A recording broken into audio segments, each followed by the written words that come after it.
Skinemax Saturday here on Vets Talking with the one and only Culture Casino, everyone. Great. Hello. Thank you. Thank you very much. Thank you. You get the good, proper Queen Elizabeth shaking there. Apparently I sent the wrong fucking link again still into the chat group. It was the same link. It was the same link. Hold. I'm here. We're fierce, we're feminist, and we're in your face. No, that's the wrong thing. Where is that audio coming from? I don't have any audio for you. I hear an ad going on somewhere in the background. I'm very discombobulated now. What the hell's playing? Not me. What? It wasn't me. Oh, Jesus Christ. It's my freaking Rumble. I've got Rumble pulled up and it's doing a freaking ad for the show. Ah, sweet. Okay. All right. Now it's all squared away. I am a broken down computer, everybody, but I'm here. We're running. We're up. Hey, how's everybody doing? Happy Saturday. Happy to see everybody here. This man over here, I think we got a bunch of new people. If you haven't met him before, he's been on the show a number of times before. He's a fucking legend now. What are you up to now? Over 30,000? No. I'm just shy of 30, but we're doing all right. We're good. We're 27 and change 20. Yeah, we're on our way to 28. It's been a good month though. I mean, almost 1,500 this month alone, last 28 days. So not bad. Not bad. Man, if only I had the same kind of motivation, because you are just a machine as far as work goes for YouTube, man. I mean, you put in so much work on that.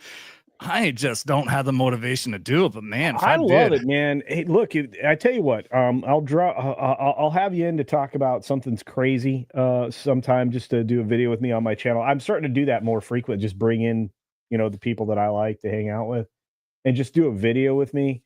And I'll show you how easy it can be after we're done recording, because you can do this. You can do this real good, man. I love your lives and everything else, but I think you could figure out that if you leverage what the streaming platform we're on, which is StreamYard, if you leverage this, you can actually even teach yourself how to do multicam editing and everything else. And it won't take very long. Like, you record a video, you spend 10 or 15 minutes going over a subject you love. You'll spend more time making the Hey, it's Mo Zamboni. You spend more time making the thumbnail than almost anything else. And then you'll find that the editing is actually really easy. I can teach you the wizardry. I mean, look at me. Hey, what's up? You Mo? are clearly like Gandalf over there, like the gray. So. Nice to finally meet you. Yeah, in person, dude. Yeah, word. we've been supporting you, promoting you around. So yeah. Oh, nice, awesome. Yeah. I didn't even realize you guys never met. I guess not in person. He's been following around the Dix division for a bit, amongst other things. Yeah. He is Mo here is my twin brother. We completely this crazy at MegaCon last year, Culture. I happened to get in line. I was waiting in line to go talk to Gary, and then this freaking guy here just happens to be in line right there at the same time. We start chatting it up. Come to find out, he's a cool ass dude, and totally random freaking Star Wars Theory came by, and I started talking to Star Wars Theory, and he looks at me and goes, "Are you guys brothers?" He says, "Are you twins?" We literally just met 30 minutes ago. It's funny. Yeah. Theory's fun. Dude, yeah, we're all going to be there this year. We're all going to be in Orlando, I think. Yeah. Very excited. That's another thing. I'm bringing the RV down there. I'm going to stay for at least a month. I'll probably stay even longer, but we do a lot of RV traveling coming up. I'm trying to get Gary came on a few weeks ago, and I told him about I started up a new paranormal channel, their Culture. I don't know if you probably didn't know about that. No, so I'm doing ghost hunting now. Yeah, I invested. I got all the freaking good equipment, the REM pods, the fucking spirit talkers, all this shit. Okay, while we're hanging out, we got to go do one of those things, man. Oh yeah, I'm bringing it. Yeah, I'm bringing it. I'm trying to talk to Melissa, Mrs. Nerdrotic, right now, because because Gary wants to go do an investigation, same as Quarter Black Garrett. Yeah. So I'm going to try to go down to San Antonio, and I want to try to see if I can get maybe if they do ghost hunts at the Alamo or something like that. Dude, you're going to have to jump hoops, because that's a landmark thing. So that's a lot of hoops to jump. But dude, I'll go. You just got to let me know, man. When you're down here, because I know you're coming down here. We got to go do one of those tombstone places. down there, and I know that you want to go to Tombstone. Yeah, well, yeah, or we got there's a place, there's a town, mountain town called Prescott. Prescott's got a haunted hotel. Like literally, that's what it is. Like people stay there, but it's haunted AF. I mean, like I had some bad vibes when I was staying there. Like, yeah, not good, but it's super fun. Nah, man, I'm down for that. If you go to, so the channel's called VIP Vets Investigating Paranormal, and I've got I can't remember if I did a ghost hunt down Tombstone because it just happened to be the first annual Paracon in the West. Really? Yeah, I did a 4-hour live stream, and I edited it down to a full hour video with I had shit happen everywhere. We went to the old Undertaker's office there, Boot Hill Cemetery, and the OK Corral, and we had shit happen every single place we fucking went to. So. Yeah, I know people down there now. I know the guy who owns the old Undertaker office. I'd love to do the Birdcage. I know the Birdcage Saloon does ghost hunts. Dude, I'm there for it. Just let me know, man. I'll be happy to join you anytime you're in my neighborhood or even close. And then the plan is here in the next year and a half or so, maybe sooner, to move to Tennessee. So I'll be closer to y'all. Oh, excellent. Hell yeah. I love Tennessee, man. Every time if I go down Florida or wherever, I'm always going through freaking Nashville, man. I always stop off in Nashville. It's a good halfway spot for me. Go to the Redneck Riviera, fucking blast. What's up, Big Rob? What's going on? What's going on, fellas? Good to see you again. It's been a while. Rob, I don't know if we met before, but it's good to meet you if we haven't. So I think I was on the one of the streams that you first did. Was I when drunk? Neurotic was here? Yeah, you were pretty drunk. Okay, there you go. That was the one he was doing shots with us. Yeah, okay. Yeah. Dude, you guys, they were wrecking me. I don't know what was happening. I remember. Dude, I went through a quarter of that bottle of Johnny Blue. I was done. Oh, that was Blue Label too? Well, no.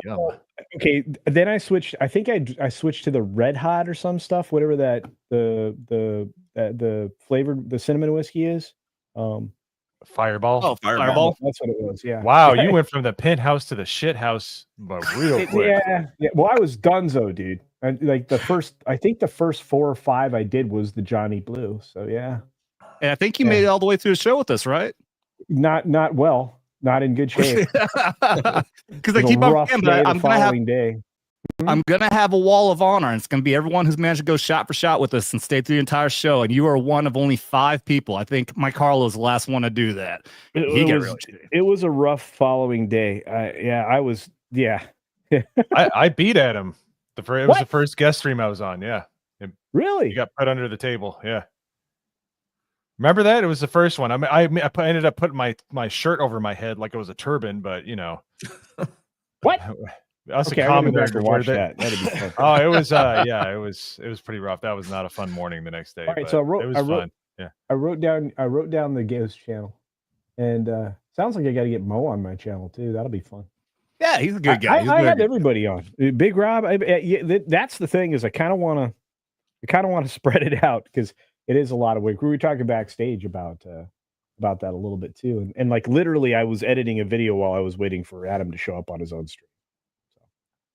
So Big Rob here, he's a retired 75th Ranger Regiment. Fucking great guy. How in the hell did we meet, Rob? How did you end up coming on the show? I forget. Oh, you donated. I think I just found you on Rumble. It was like Rumble was kind of barely catching its legs, and I don't know how. I just typed in like veteran channel on Rumble, and boom. And then you popped up. And you started dropping $100 Rumble rants. So I'm like, all right, I got to get you on the fucking show, dude. Swinging big. Yeah, but that was what almost 2 years ago now, right? A year and a half ago? The show's coming up on 2-year anniversary. Yeah, on January 6th will be my 2-year anniversary of this show. I said January 6th, and of course it had nothing to actually do with that event, but that just happened to be the day that I did my very first show on here. There you go, Adam. Oh yes, you got a bullet in there on the trunk glass. Yeah, you see that? No, that is awesome. Oh, that's fucking cool, dude. Did somebody machine that custom? That's amazing.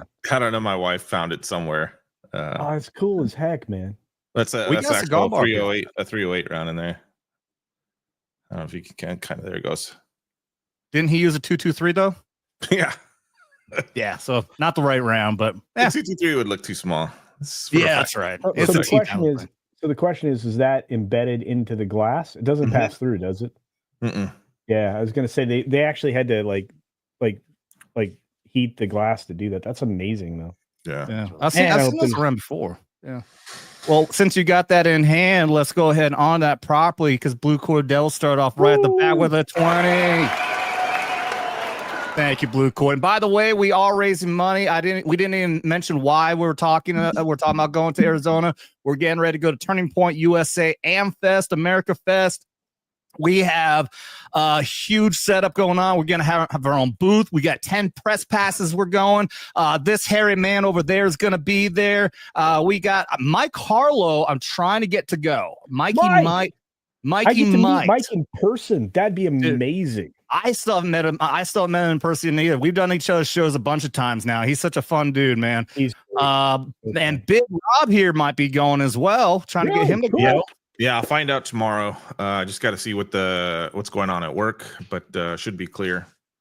Dude, it's gonna be so fucking cool. Of course, we got Drew Outstanding, our awesome Army vet who unfortunately is now recovering from a terrible condition he had after getting a certain jibby jab he was forced to in the Army, and that's why he is our my contact over there because he's been invited to go to these events. He's got contacts there because he is an active spokesman now. I guess you'd say anti-forced jibby jab advocate.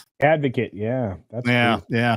So Drew, he's setting everything up for me. He is super excited. He's actually the one who got me to do this. He was initially offering just to go and said he wanted to do interviews and record them and be able to put them on the channel. And eventually I'm like, you know what? Fuck it. I'm going. I'm just fucking going. And then now we got the whole setup. We're gonna have the booth table. I've got a banner being made. It's gonna go up behind us. A very cool banner. And and that's why we're trying to raise some funds here, guys. This is not going to be cheap. So this is fundraising to pay for this whole thing. So that's why I appreciate. Go ahead. No. First of all, I'm super stoked because I'm going to be there, so I'm very excited. But we definitely have to. You guys, we need to raise some funds. But I figured out where I did not figure this out. I figured out where this glass came from. It was Eric K actually. So it's I put it in the private chat. Okay. So if anybody, that's it. That's amazing as hell, dude. Yeah. Yep. Anyway, sorry. I'm an idiot. No, you're good. Yeah, let me pull this up before. I've seen these before. I don't know how the hell they do it, but it is. Yeah, dude, I'm ordering one right now. Yeah. I'm gonna get one of those Axe glasses. Those are awesome. Oh, look at that, dude! So much fun. Oh yeah, they got a fucking golf ball in there. Go back to the bullet. Wow. There you go. That's fucking awesome. Look at that. Handmade in the USA. Father and son team. Good job. Let's I'm supporting these guys for sure. Go to benshot.com. You can see it right here. Benshot. BENSHOT. Dude, check them out. That's fucking dope. All right. Also fucking dope is the awesome Blue Cord Devil. Starting things off right. It has begun.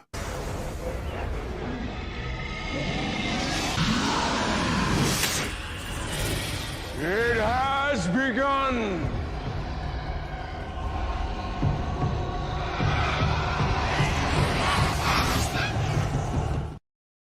Thank you, Blue Cord. Oh, yeah, I'm not shotting it up tonight. I wasn't expecting you to. We're on dude, I have like 3 shows tomorrow. So yeah. Plus you are perfect. You managed to pull it off that one time, so you are perfectly excused from how to do it again. All right. Let me run through some of these other chats. Clint Half start things off right at the beginning. Popped in first. Cherry popping across the universe. Always going forward. Never in reverse. WB Skinemax Saturday. Yeah, buddy.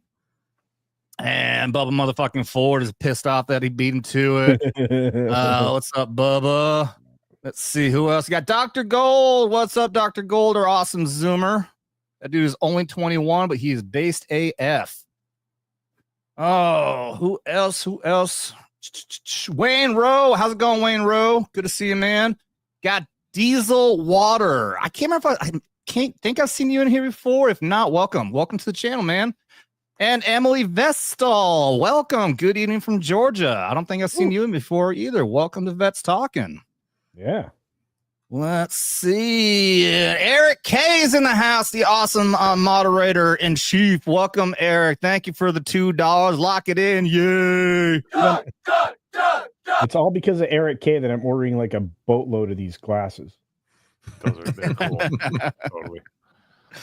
Oh, and by the way, for all the new people in here, if you haven't been in here before, it's the reason why we're drinking, because we play drinking game rules. This is our way of fundraising. I pimp my liver out, and I pay for it in many, many ways, but you guys paid for the entertainment to see me get fucked up. Drinking game rules, any single super chat, do social, $20 or more, and we do shots.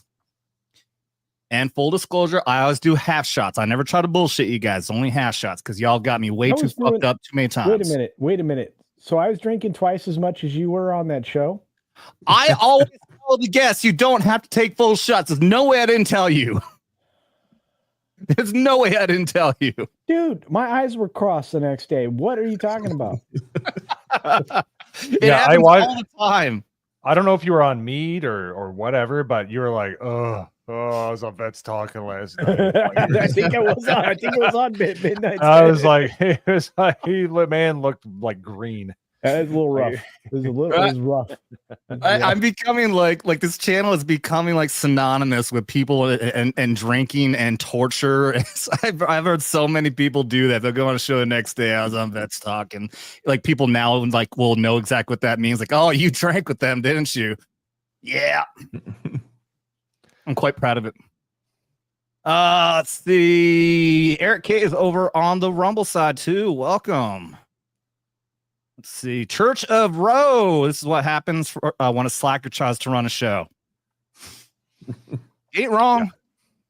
Yeah. You ain't wrong. I am a fucking slacker. There's no doubt about it. I don't try to bullshit. That's not true. This man works hard. You know, he makes our country proud. He sent me 3 wrong links before I actually got in here. All right, I wasn't late, people. All right, dude, don't you just have he sent me one? He sent me one for a recording, 2 for the Tuesday stream, right in a row. Oh, and then the 4th one, he finally got it right. Dude, so he got there. Okay, so in StreamYard, you have the option of like setting a show and like using a permanent link, right? Right. I mean, yeah, you can set it up so that you have a template already in place, but I don't do that because I always want to update the video description and new thumbnail and everything. Though. It doesn't. You can update that template at like any second. Mm-hmm. Like, oh, really? Yeah. Yeah. You learn something new every day. I did not know. You and I are gonna hang out. We're gonna do some stuff because you're one of my peeps. Yeah, and I actually do all the I do thumbnails for a few channels, and we do one for the GTA. And yeah, wait, you do thumbnails? A lot of them, yeah. Do you know how hard it is to find a thumbnail person? You know how hard it is to get hired as a thumbnail person? No, it's hard. You know how easy it is to just use the same template and just slap someone else's head on this fucking image? Yeah, but it's not fun. You know, if you go to my channel, I got all kinds of stuff. Like if you look at the last one for my channel, it's pretty cursed, but I love it. Dude, I got a freebie out of my buddy Fat Steven. He today's Hawk 2 video I dropped just a bit ago. That was him, man. That's not me. Like, you know, that Haley Wells chick is in trouble. Anyway, yeah, she's going to jail. Yeah, did any of you guys lose money on that? Yeah, I did not. Fucking Hawk 2 shit. Yeah, I'm not a meme coin dude. Like I own some Doge. That's it. You know? Well, that's like the ultimate meme coin. But I was gonna bring that up because that's shot up. I've made so much money on that. I only had $100 on it, and then I had some in Ethereum, and I moved it all into Doge. It is just going to keep on climbing. The more people keep on talking about the Department of Government Efficiency, that is going to keep on going. Dude, you saw that's an expiring thing too, because Vivek and Musk are like, this has got like a 1 year, you know, we're done. Yeah. They said that their intent is fix the government and then shut it down. That's their goal. They should be able to. If they can get to a point where they can shut down and never have to go back to it, then they have succeeded. That's not going to be the case because we know how stupid government is. It's going to just start fucking up again eventually. Oh, Eric K popping with another $2 says Mop is here to clean up this stream.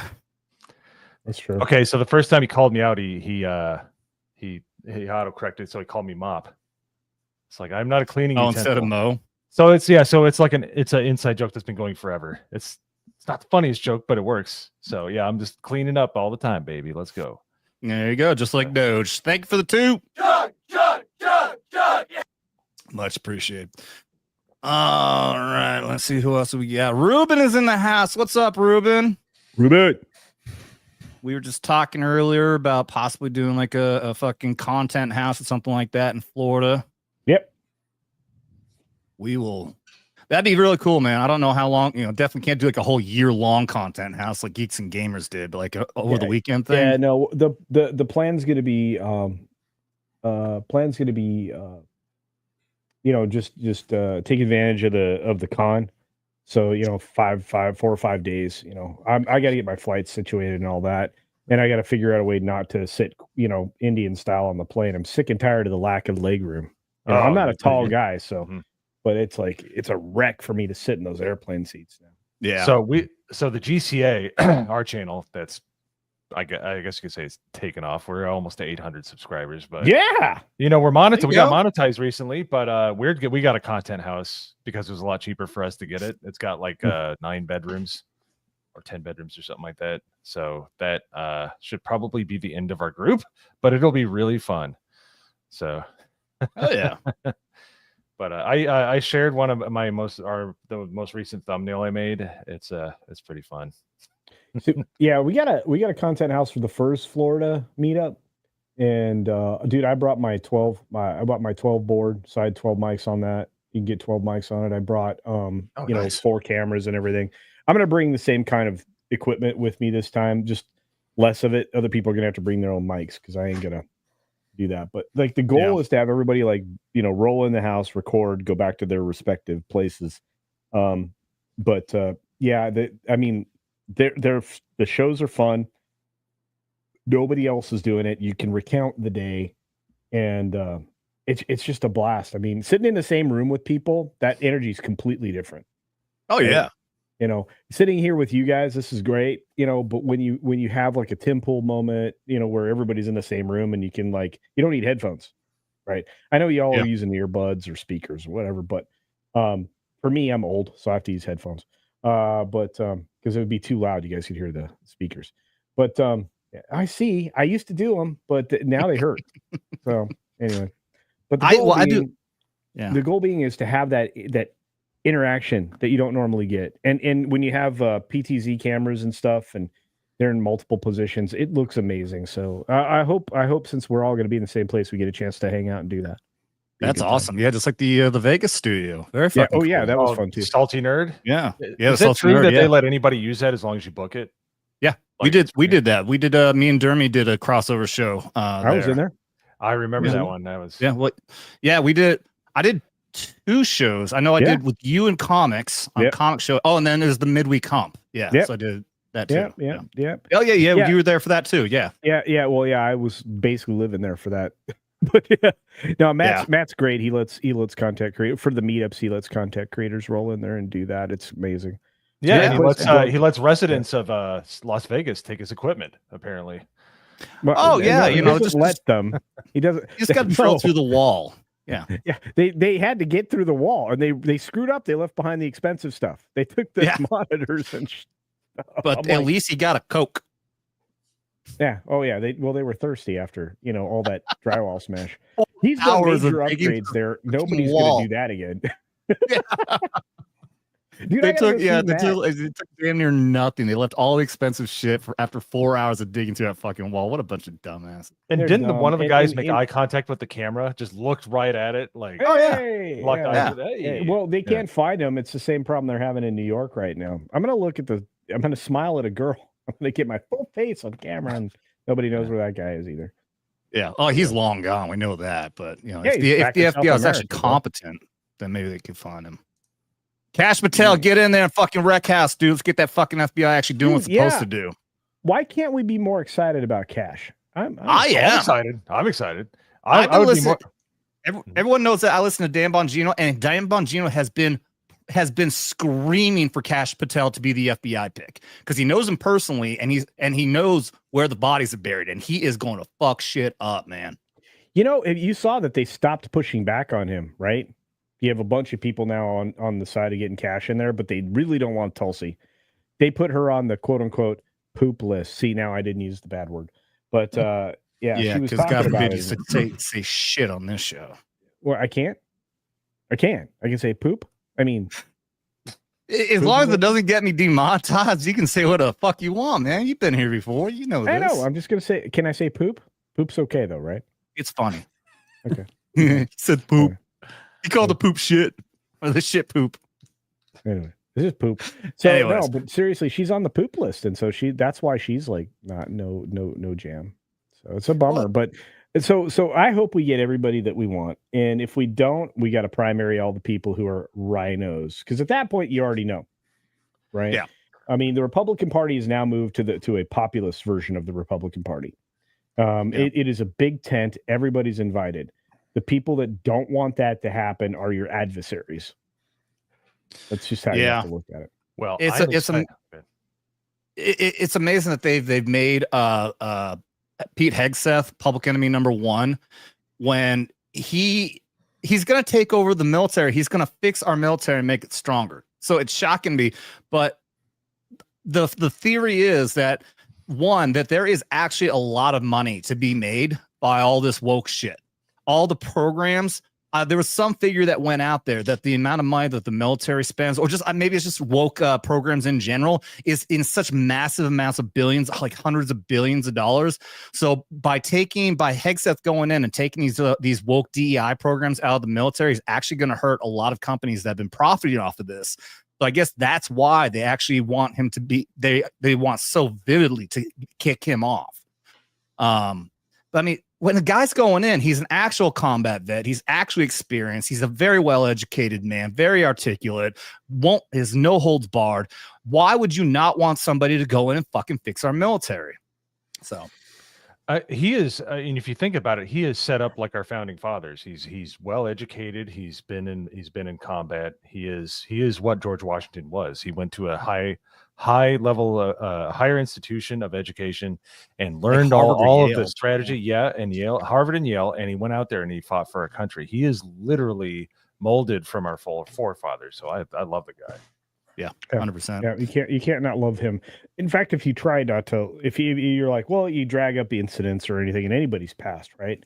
And you know, have you noticed that their leverage of choice, their calling card of choice is sex? Mm-hmm. You know, and that's it. I mean, you know, that's how they went after Gates. That's how it's like you guys are setting up these honeypots because the Gates thing was a honeypot situation. You're setting up these. By the way, that's verifiable. But you set this stuff up, and that's how you take politicians down, or that's how you control them. And that's how I know all these rhinos are controlled. They're not not through sex, but through like their dirty dealings.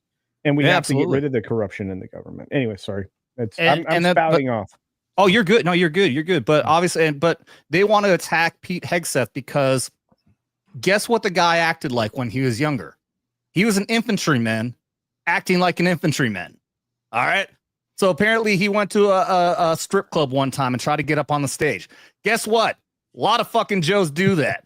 Apparently he's gone through multiple marriages. Guess what? In the military, that fucking happens all the time. The attacks on this guy for his history, it's like the guy was a career Army infantryman. Do you not understand what that means? Blue Corps Devil knows exactly what that means. I'm sure he's been in many of those situations himself when he was younger Joe. Rob, am I wrong? No, you're right, man. I think they know it's a tactic that works. They did it with Kavanaugh. They've done it it didn't work with Kavanaugh. Thank God. I know. Yeah, thank God. But they, I mean, they did it with Gates. It's just their go-to play because you have to disprove. He's got to disprove a negative like that. It didn't happen. So he's guilty until he proves himself innocent in the eyes of the media and accusation. I'm with you. And Rob, what I think, and I hope he does, and he's still got all the backing of the president right now. He's not going to back down. So I feel like he just goes in there and says, "Do you have proof of any of this?" Yeah, because honestly, it's like I'm going into a role. It's incredibly important. If this is a court of law, or you're doing your job, which is to advise and consent, kind of a situation, which is what these appointments they're supposed to do on appointments is vise and consent.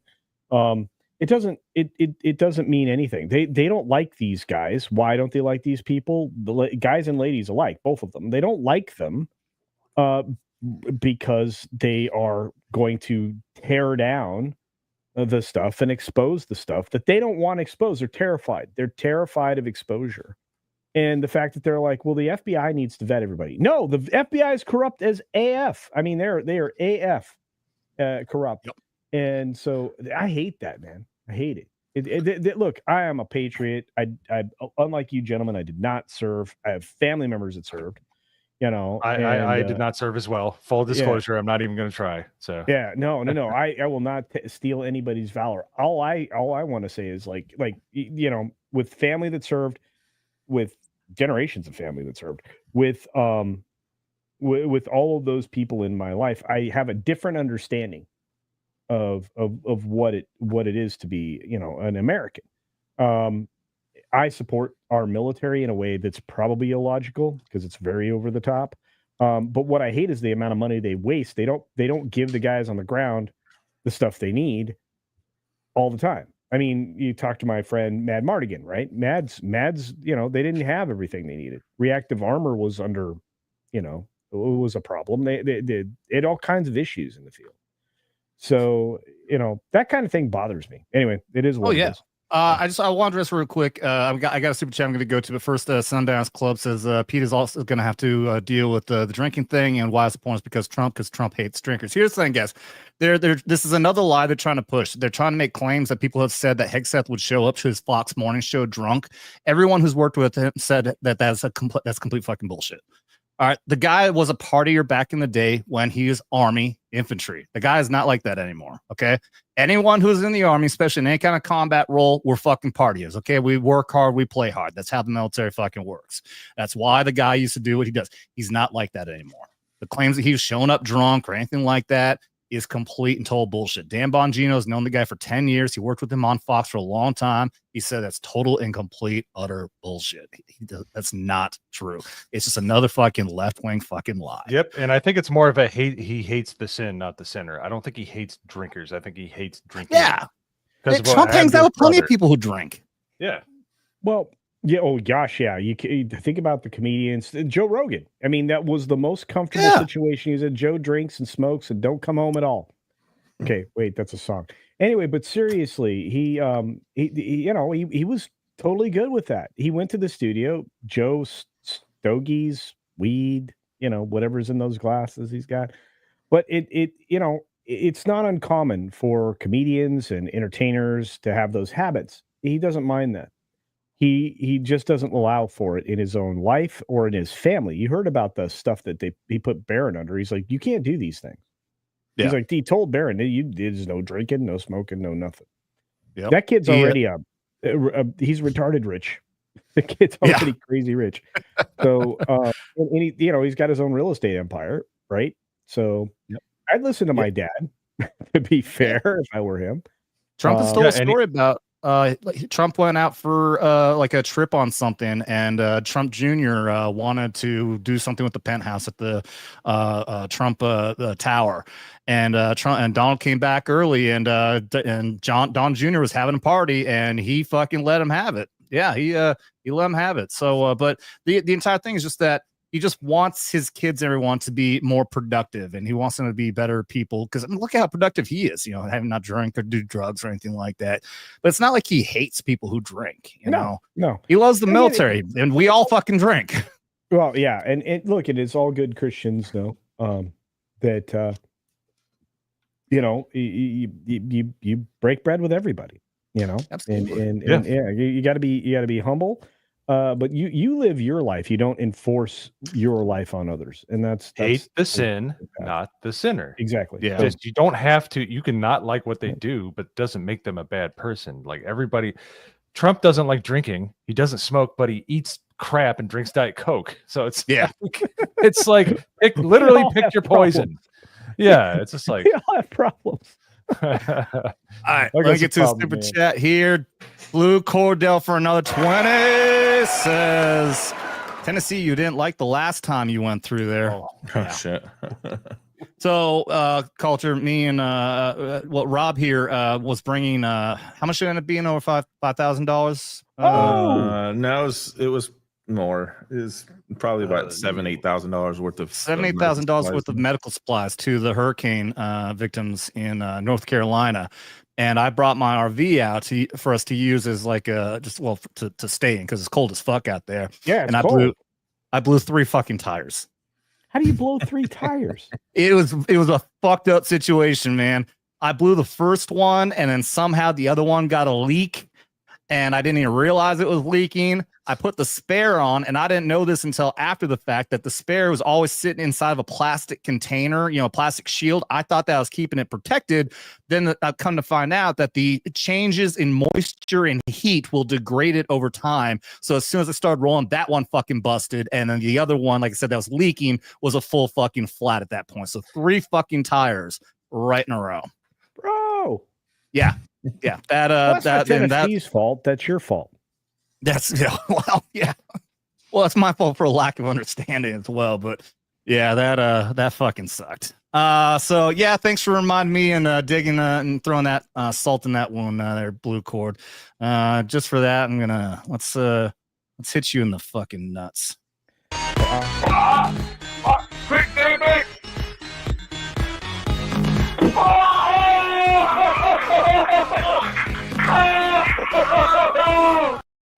Thank you, Blue Cord. That is uncomfortable. I need to go get more beverage. I shall return. Okay, you lush. Let me get down here. Oh my God, we got 5 gifted memberships by Clinton. I'm gonna have to hold off on that, dude. Let me space these out. I got another 20 from Blue Cord. You fucking legend. Let me do this. Says I don't have to drink for. I'll take a sip of beer though. Vatlaw, remember for 9 months. I appreciate the hell out of you, man. Last time Culture was here, we had a night. He might not remember. Also, Mo is gay. Hail West Virginia.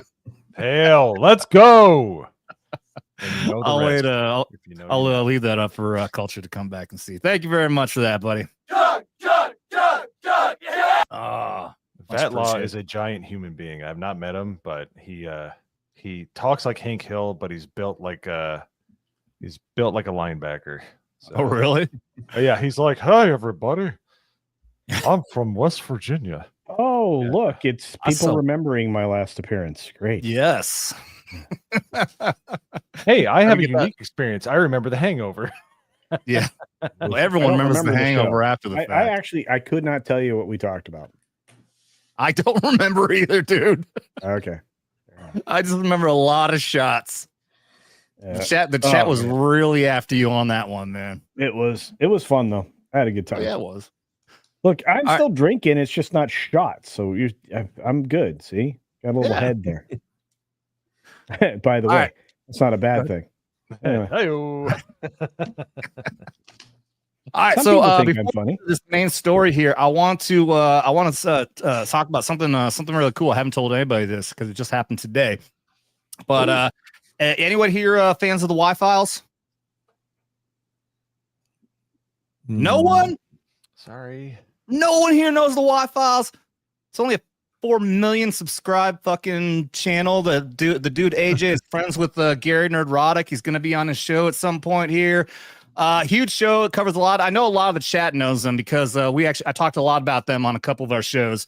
But huge channel. They cover some really crazy topics. They are exclusively a production video channel. They cover really crazy shit. Like they'll go into a lot of like paranormal shit.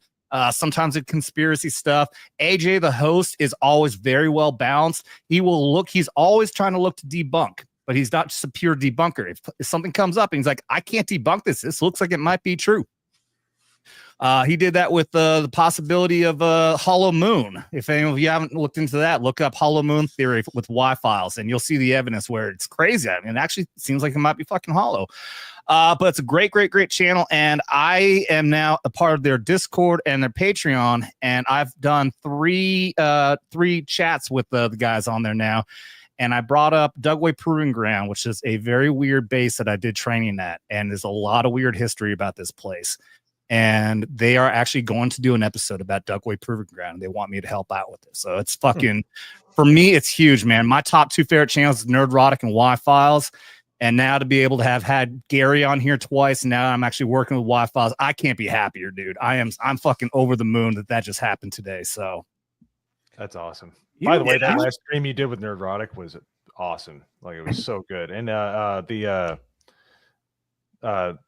gosh darn it, the QAnon shaman, he was on that one. Yeah, too, Jake. Oh, I was a little jealous. That was a great stream, though. I was having a blast. Oh, and Mike Harlow, you had the weirdest panel of all time. Yeah, I was trying to make it intentionally as diverse as possible. Have everyone be different. I was supposed to have a woman on. Chrissy Mayer was supposed to be there, but she was traveling, and we were supposed to have one of our guys. It's in the vet group, a black guy on, so I can say that. Okay, so we've got nerd representation of Gary. We've got gay representation of Mike. I was telling Jake that we call him our shaman representation, and yeah, it was just going to be nothing but diversity. It was all about culture, trying to get out the vote for Trump. So that's been my mission for the last 6 months, dude. This entire focus of this channel has been nothing but to do whatever I can to try to help out and get Trump elected. I don't know what, if any, impact we had, but if we got anyone to go out and vote because they saw the show Gary or anything else, I couldn't be happier just to be able to do that little part. Yeah, I started to turn to turn a little political in the last days before the election. I think a lot of us did. And especially after the Rogan podcast thing, I think it kind of indicated a thing that, maybe there isn't as much pushback against us as there used to be. I have now gone full tilt into, I'm going to say whatever I'm going to say. And if you demonetize me, you demonetize me. Is what it is. Mm-hmm. Yeah. I mean, at least for, for me, I've never tried to, sit on the fence politically or anything. I've always been completely open and honest about what my politics are going to be. If you don't like it, fuck off. Then I don't want you here. Obviously, I try to tiptoe the line. Like I said, I want people to be open and say whatever the hell they want, as long as it doesn't get the channel shut down. Haven't had anything happen yet. I'm actually really shocked. We talked about COVID quite a bit in the last episode. Did you get a banner? You get a banner? I didn't get anything. No. Like a notification? I actually haven't checked. Yeah. So like a lot of the stuff I did right at the election and right after the election, I got a bunch of election bologna sausage banners on my videos. Oh, it's like nobody knows who the freaking president-elect is. I'm like, you freaking buttheads. I think there's a good chance that I am being throttled because my reaction videos that I was getting up in numbers of like over 100,000 for like 160,000 views for one, 50s and all kinds of numbers. And I'm lucky if I hit 10,000 now. It's been a long time since I've gotten a really good like 15, 20,000 view video. And it's just a massive drop all of a sudden like that. So I think I did manage to piss off YouTube. They're not fully hurting me, but I think they are shadow banning me or fucking throttling me or something. Oh, well. But yeah, check out the Y-Files for everyone out there if you haven't already. Amazing channel. Not only is it informative, they do hugely great production value. He actually has a little animated fucking fish that he talks to called Hecklefish, which actually it's one of the products they have. I have Go Hecklefish card deck here. It's got all the characters and everything. Oh, that's awesome. So, yeah, it's an awesome show, dude. It's so entertaining, so informative. And once I discovered them, I binged through all the episodes so fucking fast. It's so good. And like I said, when I watched one of the live streams, they do them after they premiere their shows. Then somebody popped on and said something about the MCU, and AJ, the host, he goes, "Hey, isn't that Gary Nerdrotics thing?" I'm like, "Holy shit, he knows Gary." Come to find out, he's also going to be on Forbidden Frontier and all kinds of stuff. So. Oh, nice. Yeah. So very cool. Very cool. I'm very stoked to be working with those guys, and I can't wait till that Dugway video comes out because that is a weird fucking place, man. And talking about a little bit with Trump, let's get into this main conversation here, the Trump effect and how it's been affecting Hollywood. This right here is just talking specifically about Jon Stewart, J.K. Rowling, Kevin Spacey. I didn't read the whole article. What are they talking about Spacey on here? What happened with him? Does anybody know? Not sure. Wait, you don't know what happened with Kevin Spacey?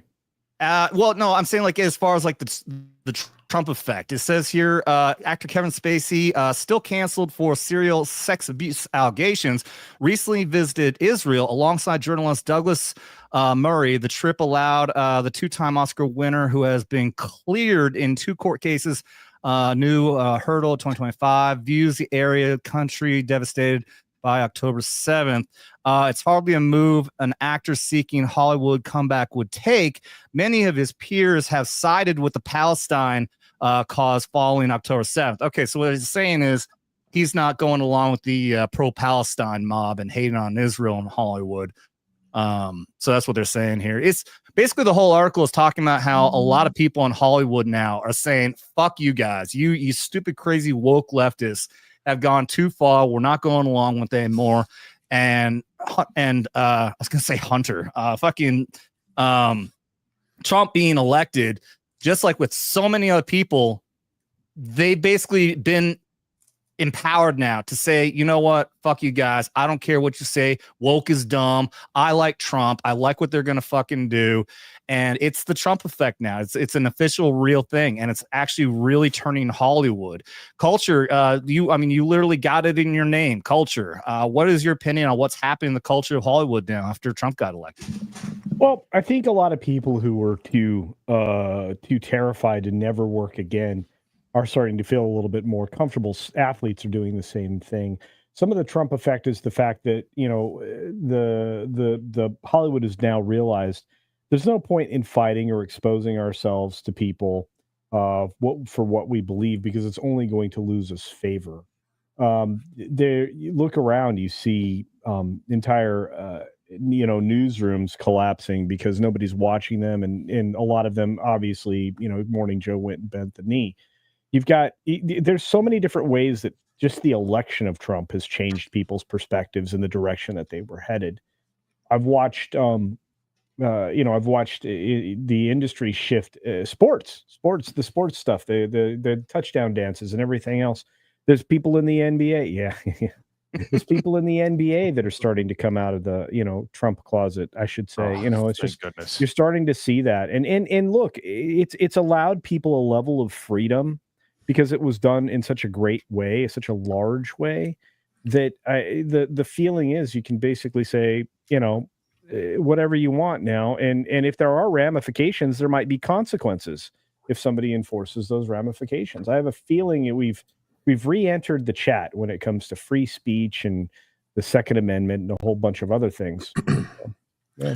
I think the ones that stayed quiet are now coming out and are a little bit more vocal is fine. But the ones who were going through TDS for the last 8 years, and now all of a sudden have kind of turned the page and are like, well, I've kind of been a populist the whole time. And you could see it with Bill Maher and Cenk Uygur and all of these guys. Just not more than 6 months ago, you were calling this guy a Yahtzee and the worst of the worst, and now he's not that bad. Like, fucking Ben Stiller coming out and saying woke killed comedy. Well, you were fucking going out there as a white dude for Kamala. All right, the most woke candidate possible. So fucking suck a dick. No, I'm not gonna forget this stuff. I have a list that I made up because somebody on a show said there should be a shirt made of all the fucking actors who supported all this bullshit. The list is very fucking long, so it would just basically be a fucking shirt, just names all over it. But I'm never gonna let up. Yeah, I will never let any of these fucking people try to go out and say, "Oh, well, I actually believed in this all along." No, the fuck you didn't. You were perfectly fine with cutting kids' dicks off, with fucking arresting people for religious views, all kinds of shit. So you can fuck right off. Drew, do you agree? Okay, good talk. Thank you. There's Drew. What's up, man? Hello. Having some audio issues. What's up, my man? I'm a noob having audio issues. Dude, you have an extraordinary beard. Congratulations. Thank you. Been working on it. And how many links were you sent to get on the stream? That's my question. Oh my. 3 or 4. Okay. I didn't notice until just now. So there's late to the game. Wait a minute. Catch me up. This is a beard fest. I'm so proud of you guys. Yes. Holy cow. Mine's put the mic stubble. one beard away. That's the length. No, you're fine. You're fine. Actually, I have to cut mine. So after I do the Santa Claus thing, this is getting cut because I got to go to the dermatologist. Big Rob and I have the same problem. We have gigantic craniums, so the beard is actually big, but the head is just too big. Like the illustriousness of the beard is not getting the attention it deserves. So, okay, wait. I'll have to have I'll have my old picture ready for next time this conversation comes up because I had a big fucking beard came out down to here at one point. Yeah, hey, I look like that Phil Robertson, right? You know who that is, right? Dark Dynasty. Oh yeah, you do. Yeah. You know, he was just diagnosed with Biden stuff. Alzheimer's. Biden stuff. What? I like the definition. I like how you got Alzheimer's while you're trying to describe Alzheimer's. Like it was Alzheimerception. I feel like I nailed it, right? I mean, you weren't wrong. That's kind of it's a Biden thing. Yeah, you're right. Yeah, Uncle Bad Touch. You know, they kind of try to keep your kids away from. I'm just saying. Speaking of which, they came out with a variation of Home Alone 2 with the Trump scene. Excuse me, where's the lobby? Down the hall and to the left. Thanks. Excuse me, where's the lobby? Oh no, he drop-tested him. Oh, Joe. Dude. Yay. Oh no. That'll be out on Christmas. Yes. Wow. I like the update. Unironically, I kind of like that version. That's pretty good. Yeah, dude, I was thinking he was going to bend over and stiff his head, but that was a surprise. I'm just shit right in his face. Dude, well, hey, look, if it's good enough for the Pope, it's good enough for, Macaulay Culkin. Oh, Blue Cord fucking devil. I will get back to the other ones, but I'm going to jump right to this for $100. Thank you. This is a thing. When we were in North Carolina, I did a live stream out there. I shaved my face completely because I figured there might not be good clean situations. So it's better to be able to use butt wipes and clean your face and everything. And I didn't realize how chubby my cheeks had gotten in the last year. So my buddy Scotty and Casey, who were sitting to my right and my left, wanted to squeeze my cheeks, and I said, "Fuck you! I'm only in for $100." And then we got like 4 $100 super chats after that. Oh, criminy! And now it's a fucking running thing. Blue Cord Devil, you fucking legend. Dang. All right, I will go back to those other super chats, and I'll circle back and honor these ones as well. So let's get through it and get to another fucking shot here. Yeah, that one's always too short. Hold on.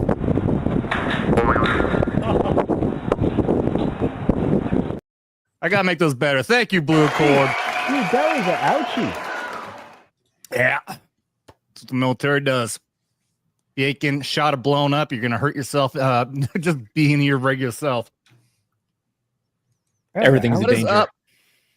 What's up? Low Spec Linux Gaming is over on the Rumble and on the YouTube side. Welcome, buddy. Hey, love that, man. That's my neck of the woods. Linux gaming, awesome. Low spec gaming, also awesome. So I would definitely give you a follow. I don't even know what that means. I'm not a gamer though. Although I have started playing Jedi Survivor, the sequel. I really like those games. It was Fallen Order for the first one. It's a fun game, dude. Oh, I have not even been I bought the new Call of Duty. It bores me now. Playing shooters bores me now. But on top of that, the Call of Duty is fucking Spec Ops and or whatever the hell they call it. And it's very, you got to sneak around and everything. But man, I love these Jedi games though. I'm playing the shit out of that. Yeah, I was on that last one as well. I played here or there. I like the Force Unleashed, a couple of games. The second one was worse than the first one for sure. Good storyline though. And yeah, before that, I was the Halo, a little bit of Call of Duty type of gamer. Before Halo that, is my jam. All the retro stuff, 90s and 80s, 90s, a little bit of 2000s, all those retro stuff. Those are all my jam. Yeah. So I have not played this. I'm very much looking forward to trying it. Oh yeah. Ooh, I dabbled in that. Star Wars. Knights of the Old Republic. Yep. It was a PlayStation 1 game. Oh yeah. This is the PC version. I got it from a local retro store, and all the discs work, and it was $5. And I have a time appropriate computer I want to play it on. So that's awesome. It was just I was too broke at the time to afford anything. So I tried playing that. You know what? Playing old retro games is the same like trying to go back and watch an old movie. If you didn't see it when it was new, then it doesn't have the same effect. Like I tried watching Blade Runner only like 5 years ago, and I did not like it because it's just, you know, it's too old school and it was too slow for me. And I think it's the same thing. I tried playing Knights of the Old Republic, and I never played it when I was younger, and I can't get into it, man. Yeah, you got to manage your expectations. Kind of go back to that mindset. It's like you know the future, you know what's out there, so it'd be hard to enjoy something back then. So you got to like mentally go into it. But yeah, I still got a working NES, SNES, 64. I used to have a GameCube. I don't know what happened to that, but I definitely got the 64, and I'll pop that in and play some GoldenEye, Mario, you know, a couple different ones, Mario Kart. You know, I've got so there are systems you can buy now. You don't have to buy the old school ones. There are systems that are not even licensed to Nintendo. Like I've got one that has cartridge slots for both NES and Super NES, and I've got a game thing that's called SNES SD.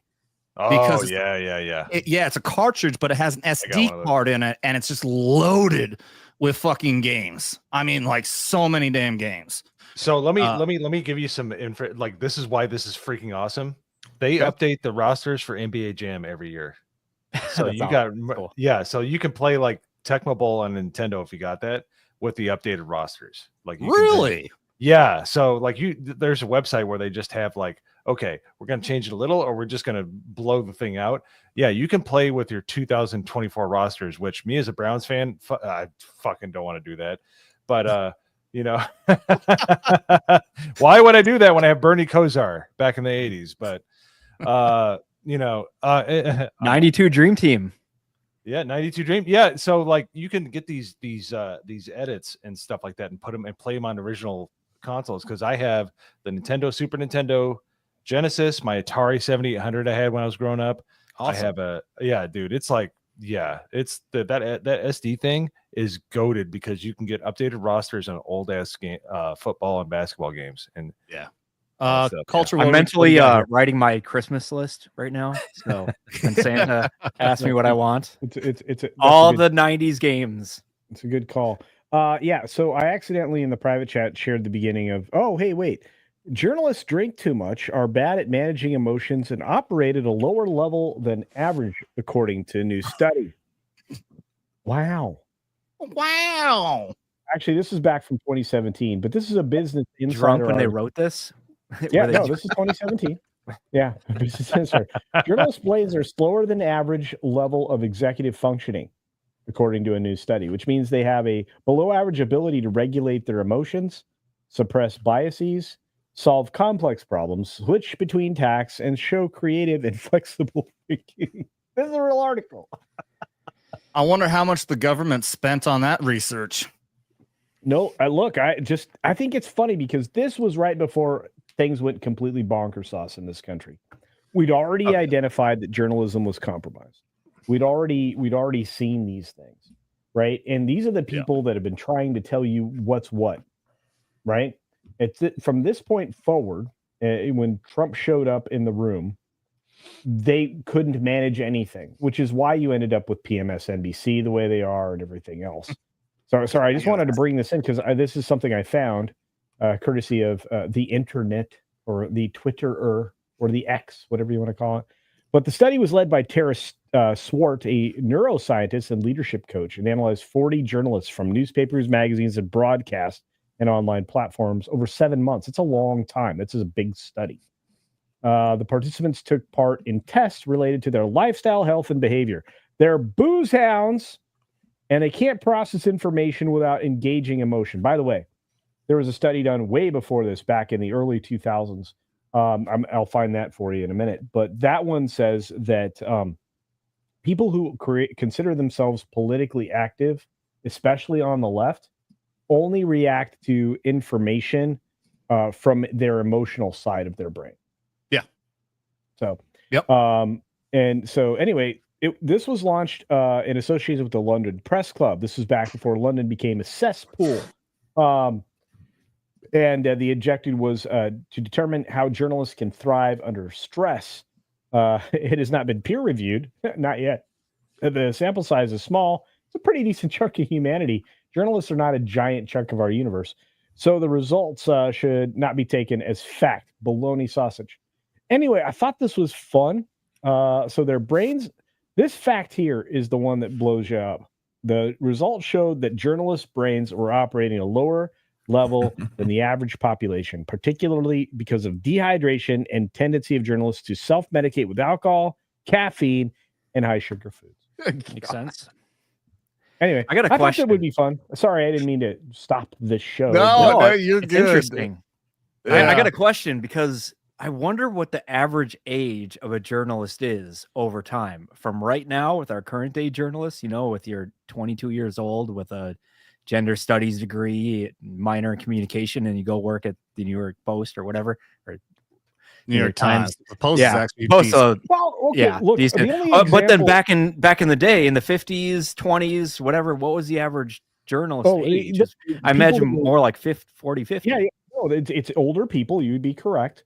And you're in fact, that's a brilliant insight. You'd be correct. It was people that were experienced. They would start out and work their way up the ladder. Journalism is not something you go from school to doing, okay? Or it didn't used to be. Look, I'm going to give you the prime example of a journalist, Taylor Lorenz. She's only 174 years old, but you know what? She's still out there, doing speaking in favor of hits. She's enjoying that, especially of healthcare professionals or CEOs of companies or anything else. She came out and all of the security teams for all of these major networks had them immediately pull down pictures, change a bunch of information, block a lot of stuff on LinkedIn, because you have people like Taylor Lorenz, whose family member actually runs the web archive that we used to rely on, who's able to scrub her name from any of these problem issues that she finds herself in. But yeah. So if you go to the Wayback Machine, her a family member of hers actually controls that. So you wonder why her shit's gone. So anyway, regardless, if you ever want to go to something that's blocked, you should try 12-foot ladder, which is 12ft.io, and it will take you to the website. You can put the link in to any article that is behind a paywall, like this baloney stuff that's from 2017. And it will help you get where you need to go. This is one of these are research tools I use all the time. Anyway, very cool. It's helpful information, and wow, journalists are dumb. So there you go. Welcome. Yeah, and it's amazing that they did a study to find out that they function less when they're drunk. Wow, great journalism there. And obviously, we have to be cautious on exactly how we're referring to them, because journalism is very clearly defined, and what these guys are doing are not actually journalism. Well, they've actually degraded the profession to news reader.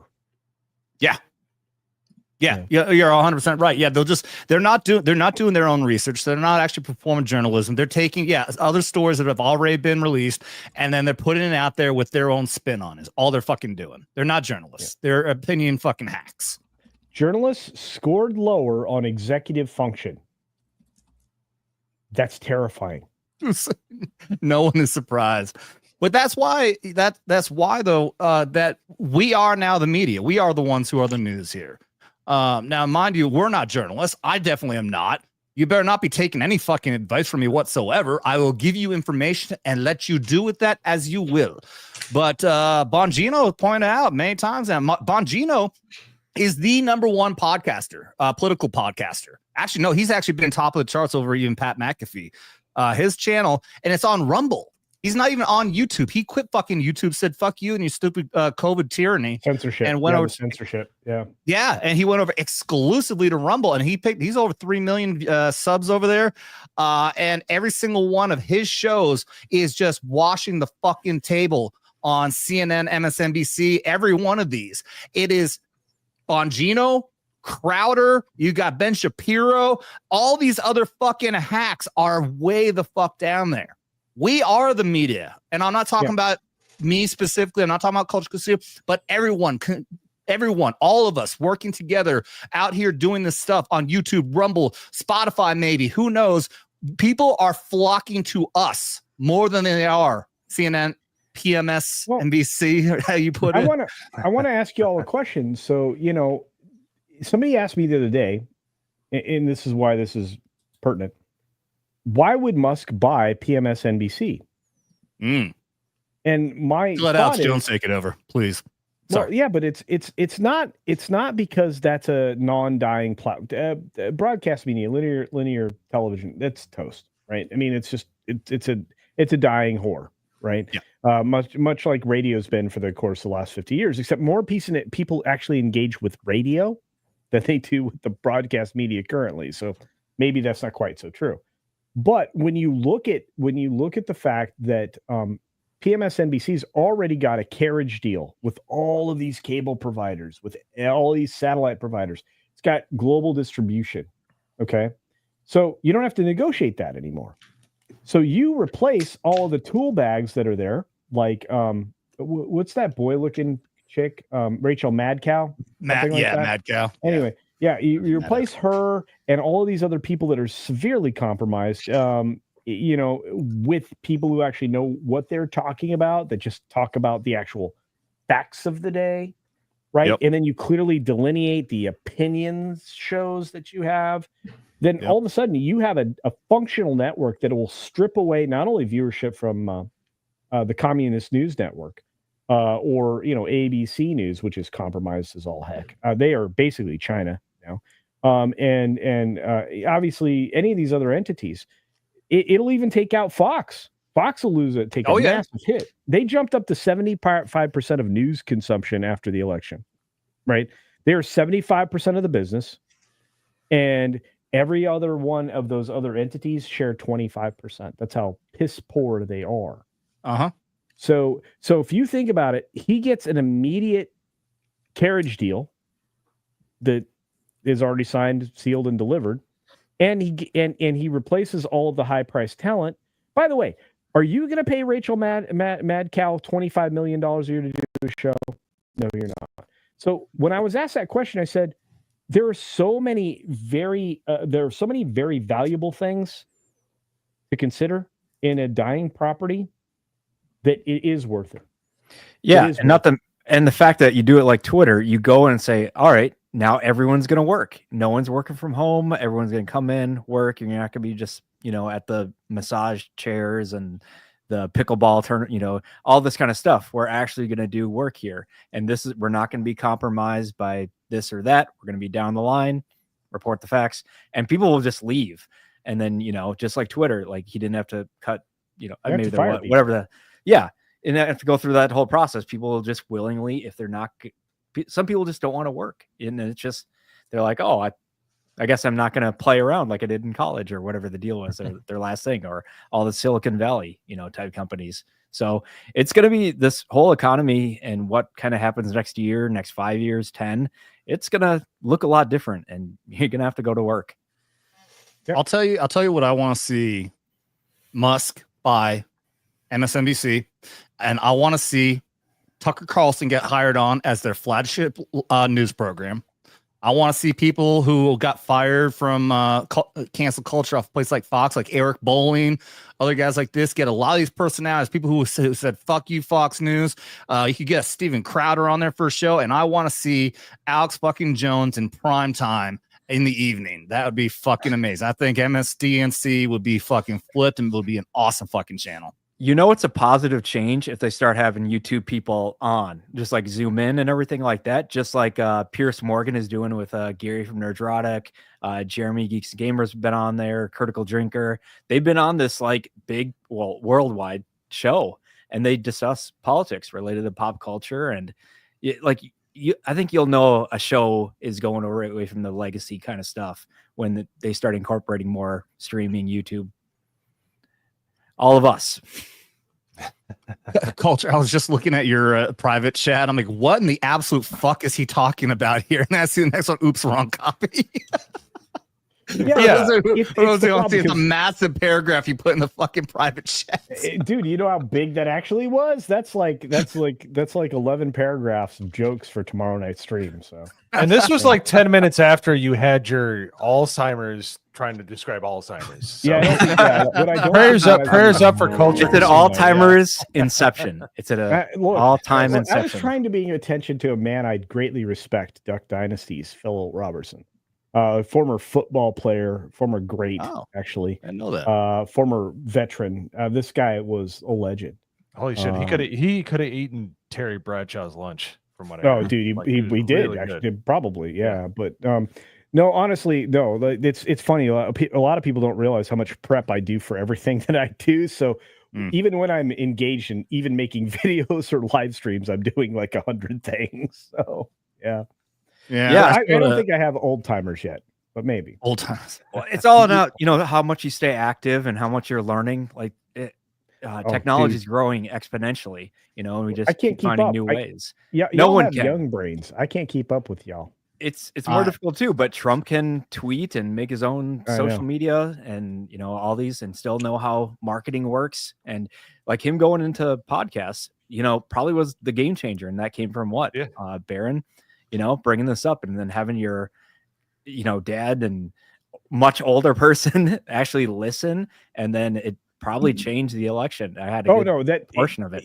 You know what? You're 100% right, my friend. Yeah, Drew, you nailed it. That was a game changer going to the podcast.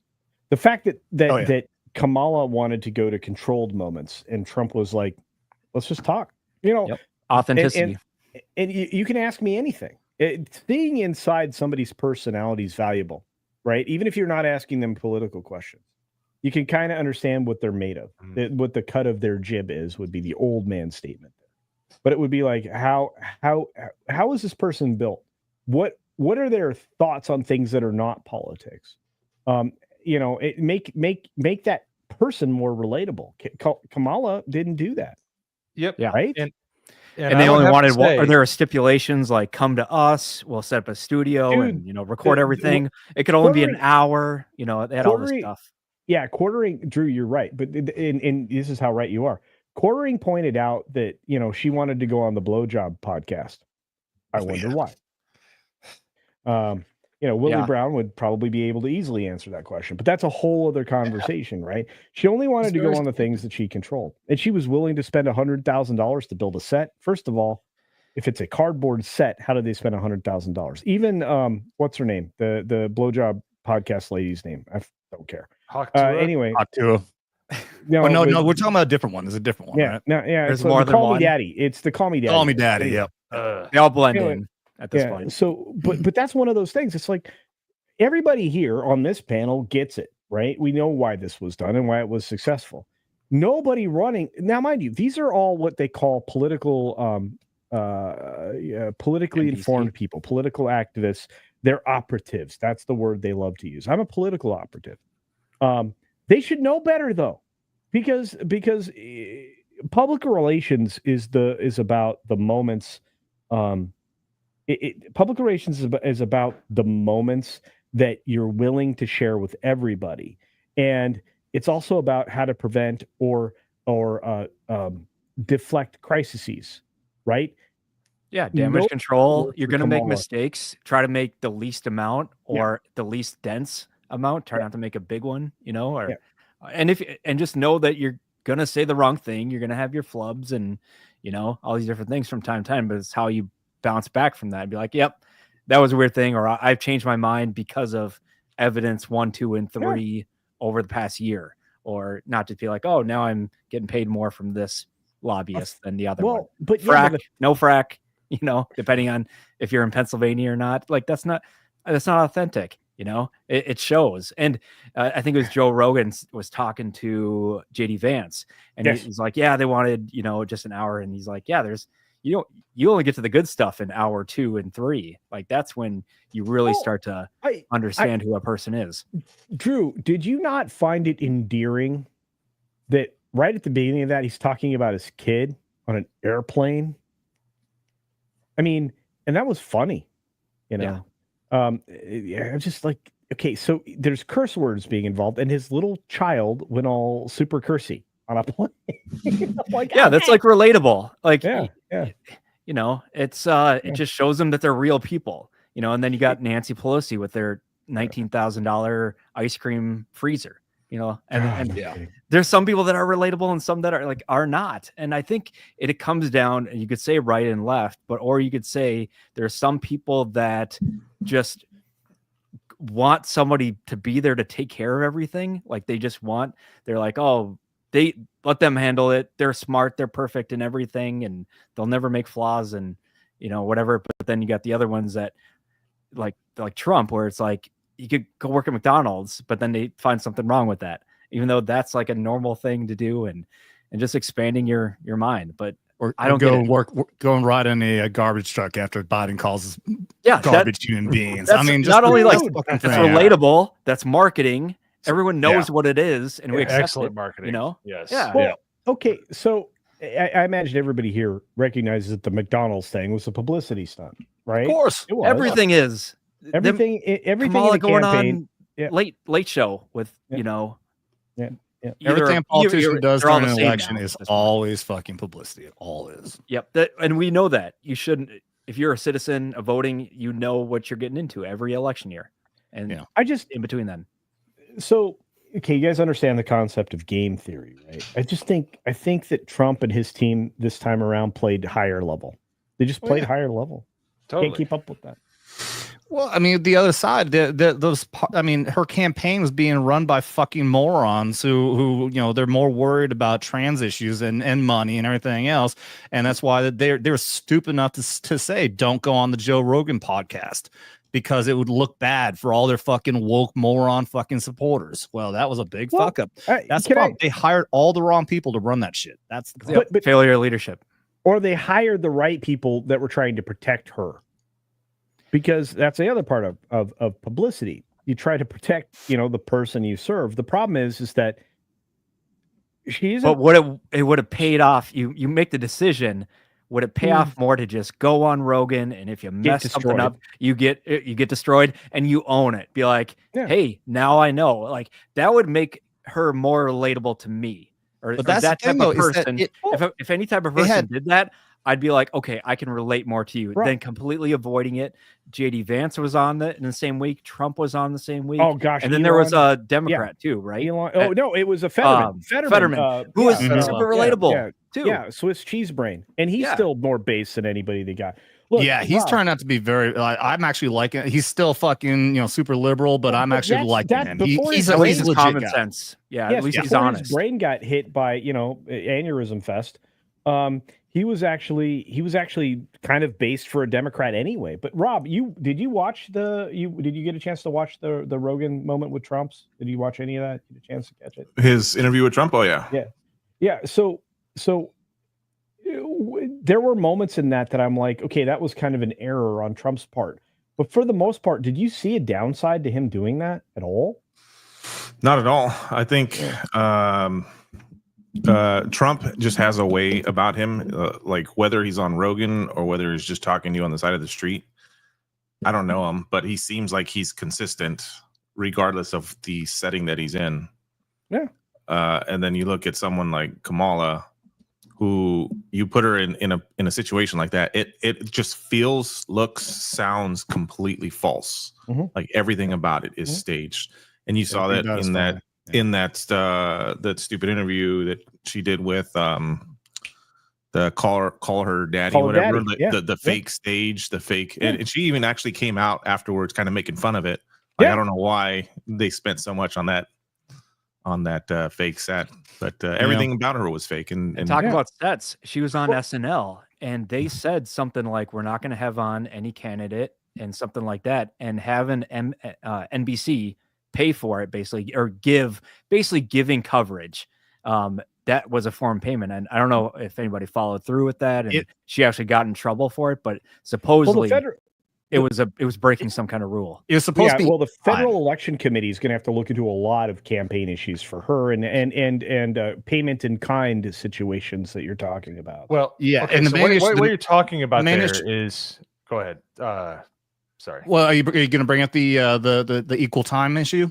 The equal time, they showed Trump at the whatever game it was at. They gave him equal time. They paid it back, but they did so under duress. Shady. Like that's like they adhered to the rules, but they did so.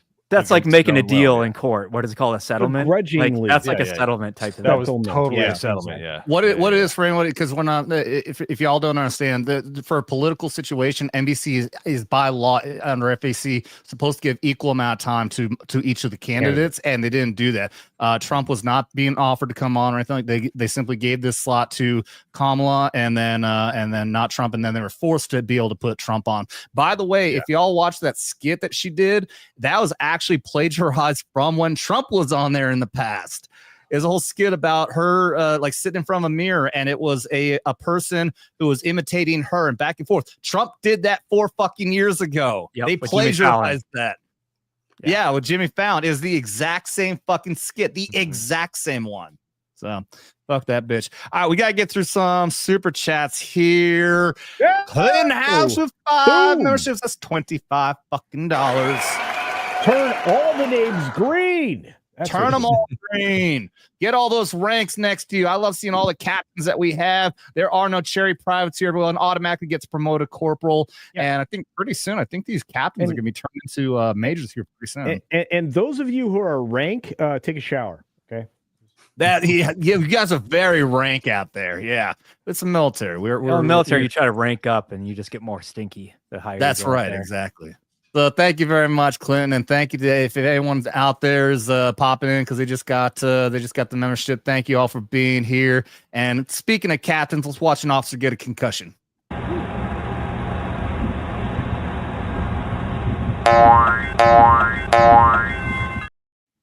Thank you, Clinton. Dude, I'm glad nobody can see those reactions in the background because I'm like, oh shit.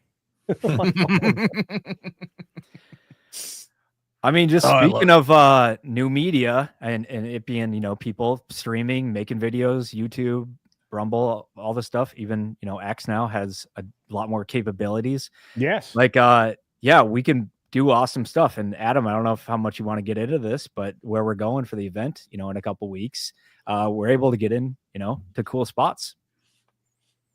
You just talk about access while we're at AmFest. Yeah. How much you want to share? You've actually been there before. You talk about it. I still don't know. I've just been going with whatever you've been telling me. So I'm like, all right, I'm running point on this. This is my op apparently. But yeah, I've been going to America Fest the last 2 years. It's super pop culture, politics, just overall friendly people just doing awesome stuff in media, politics, entertainment. Just a cool thing. It's in Phoenix. They market to a lot of, I think, students, college.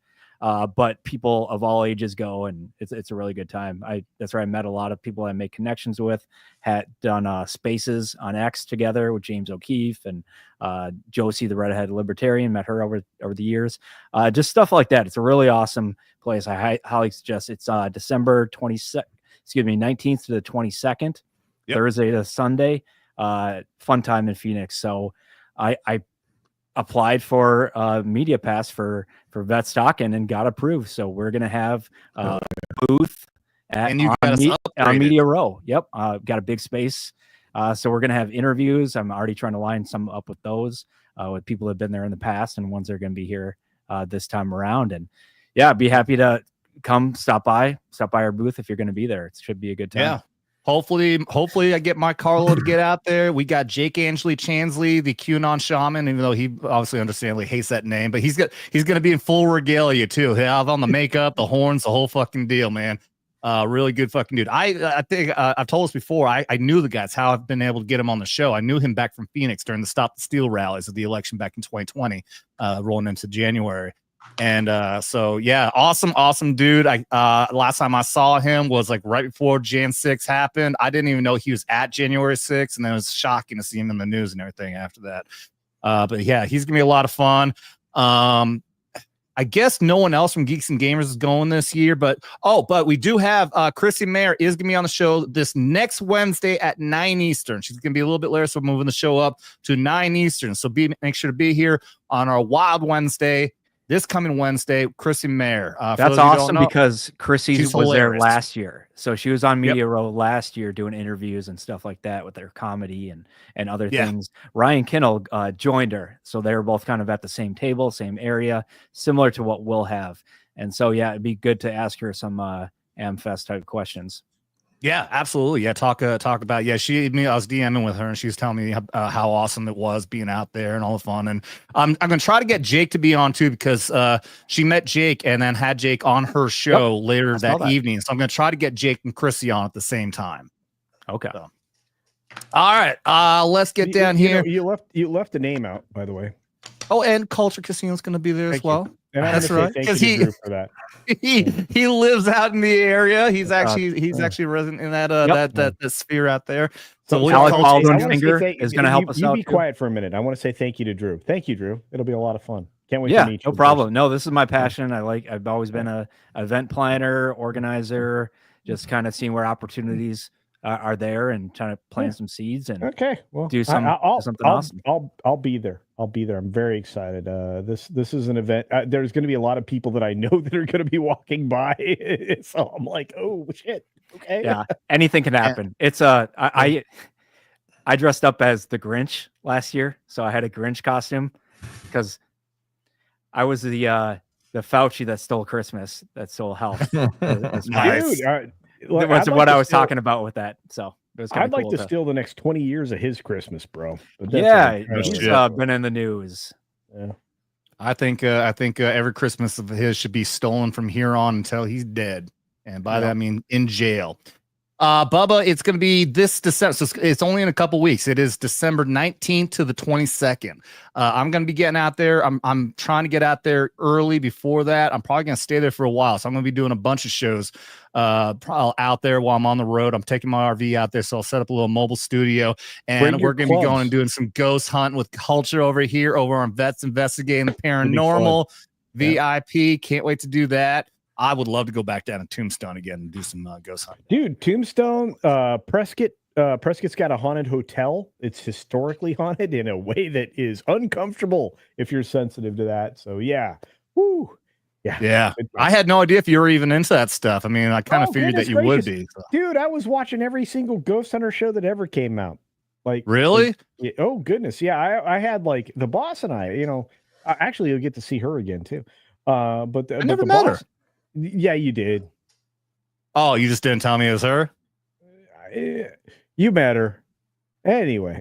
Okay. Moving on. No, but it's going to be fun. I think we'll have a lot of, I think that, so I've always been kind of sensitive to that. I've always enjoyed it. Sometimes I just get the little shivers, so I'm excited to do that, but I'm and again, I'm glad to know that you're like a woohoo guy. I'm big into the paranormal stuff, man. That's why the Dugway Proving Ground thing. I'm so happy Wi-File's gonna do a video on that, because I'm also into the alien stuff. And Dugway Proving Ground is believed to be Area 52. It's believed that all the stuff from Area 51 got shipped over to to Dugway Proving Ground to take eyes off of it. But the place is really damn weird. There's it was big on chemical testing. Like our chemical weapon surplus is all kept in that area around Dugway Proving Ground. There's all kinds of conspiracy theories behind mysterious deaths. They're testing with mosquitoes to carry viruses, all kinds of shit, man. And there's been all kinds of UFO activities and all kinds of shit around. That Dugway Proving Ground, I think I saw it said, is 3 times bigger than Area 51. It is a massive portion of Utah. And yeah, it's a weird fucking place, man. We went out there to do drone training, and it is an eerie fucking place. Really fucking weird. In fact, it's also believed there's a massive underground base. And one of the reasons why Y-Files wants to be honest, because one of the things I was told out there, this guy, we had just showed up, and I think this guy thought I was something more than I was. I had a U.S. Army Special Operations patch on, and I think he assumed I was something more than I was. He was a guy like he was in charge somehow of the airfield there, and he pointed down to a portion of the airfield, and he says, those are where the ghosts go to train. I had no clue what he meant. I've never heard of the ghosts. Outside of Ghost Recon, I have no clue what fucking troops he's talking about. Because those high levels I know SEAL Team 6, known as DevGru, and Delta, which is known as CAG Ace. I've never heard of any unit called the Ghost. And he points to a section down the ground, and clear what he's indicating is that they get off a plane and they go through this door, and it takes them down into a base underneath. So yeah, I am extremely excited for those guys to do that. In fact, I'm trying to pull this up. I want to find the Y-Files has an entire episode, a compilation episode of multiple different ghost hunt or ghost research stuff they've done. So I'm gonna get this link and I'll share it here. You guys, I guarantee you, man, you'll fucking love this channel. The production value is beyond belief with what they do here, and the amount of research and everything is so fucking good. I'm going to get this link and I'll pop in here for the chat and all of you guys to check out. While I do that, somebody fill airtime. Hey, everybody. If you haven't subbed to the channel or liked, please do so right now, because Culture Casino isn't here and he wants Alzheimer's stories. So there you go. No, it's going to be a good time in Arizona. I'm glad things are lining up with that. And yeah, we'll do some awesome interviews. I'm looking forward to it. We'll do both recording stuff on the spot to put up later, and then any kind of live stream and live stuff. And yeah, it's super interesting. Alex Stein is always doing something crazy there, so I'm excited to see what he manages to wind up. Because he 2 years ago he stormed the stage. Timcast IRL did a show on the stage, the main stage, and everything like that.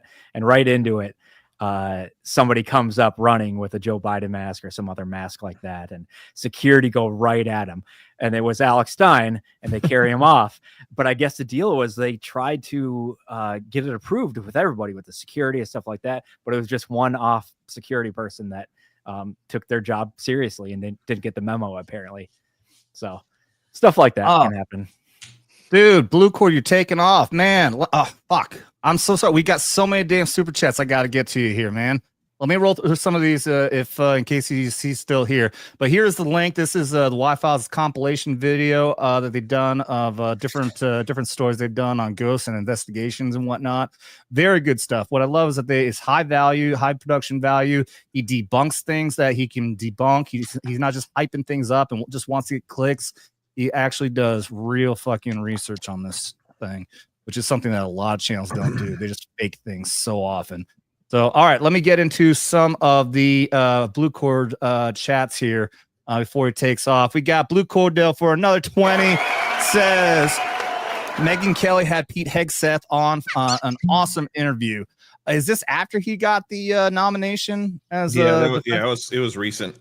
And she asked him about all of the accusations, like straight up asked him, put him on the spot, and he did pretty well. It was an interesting interview.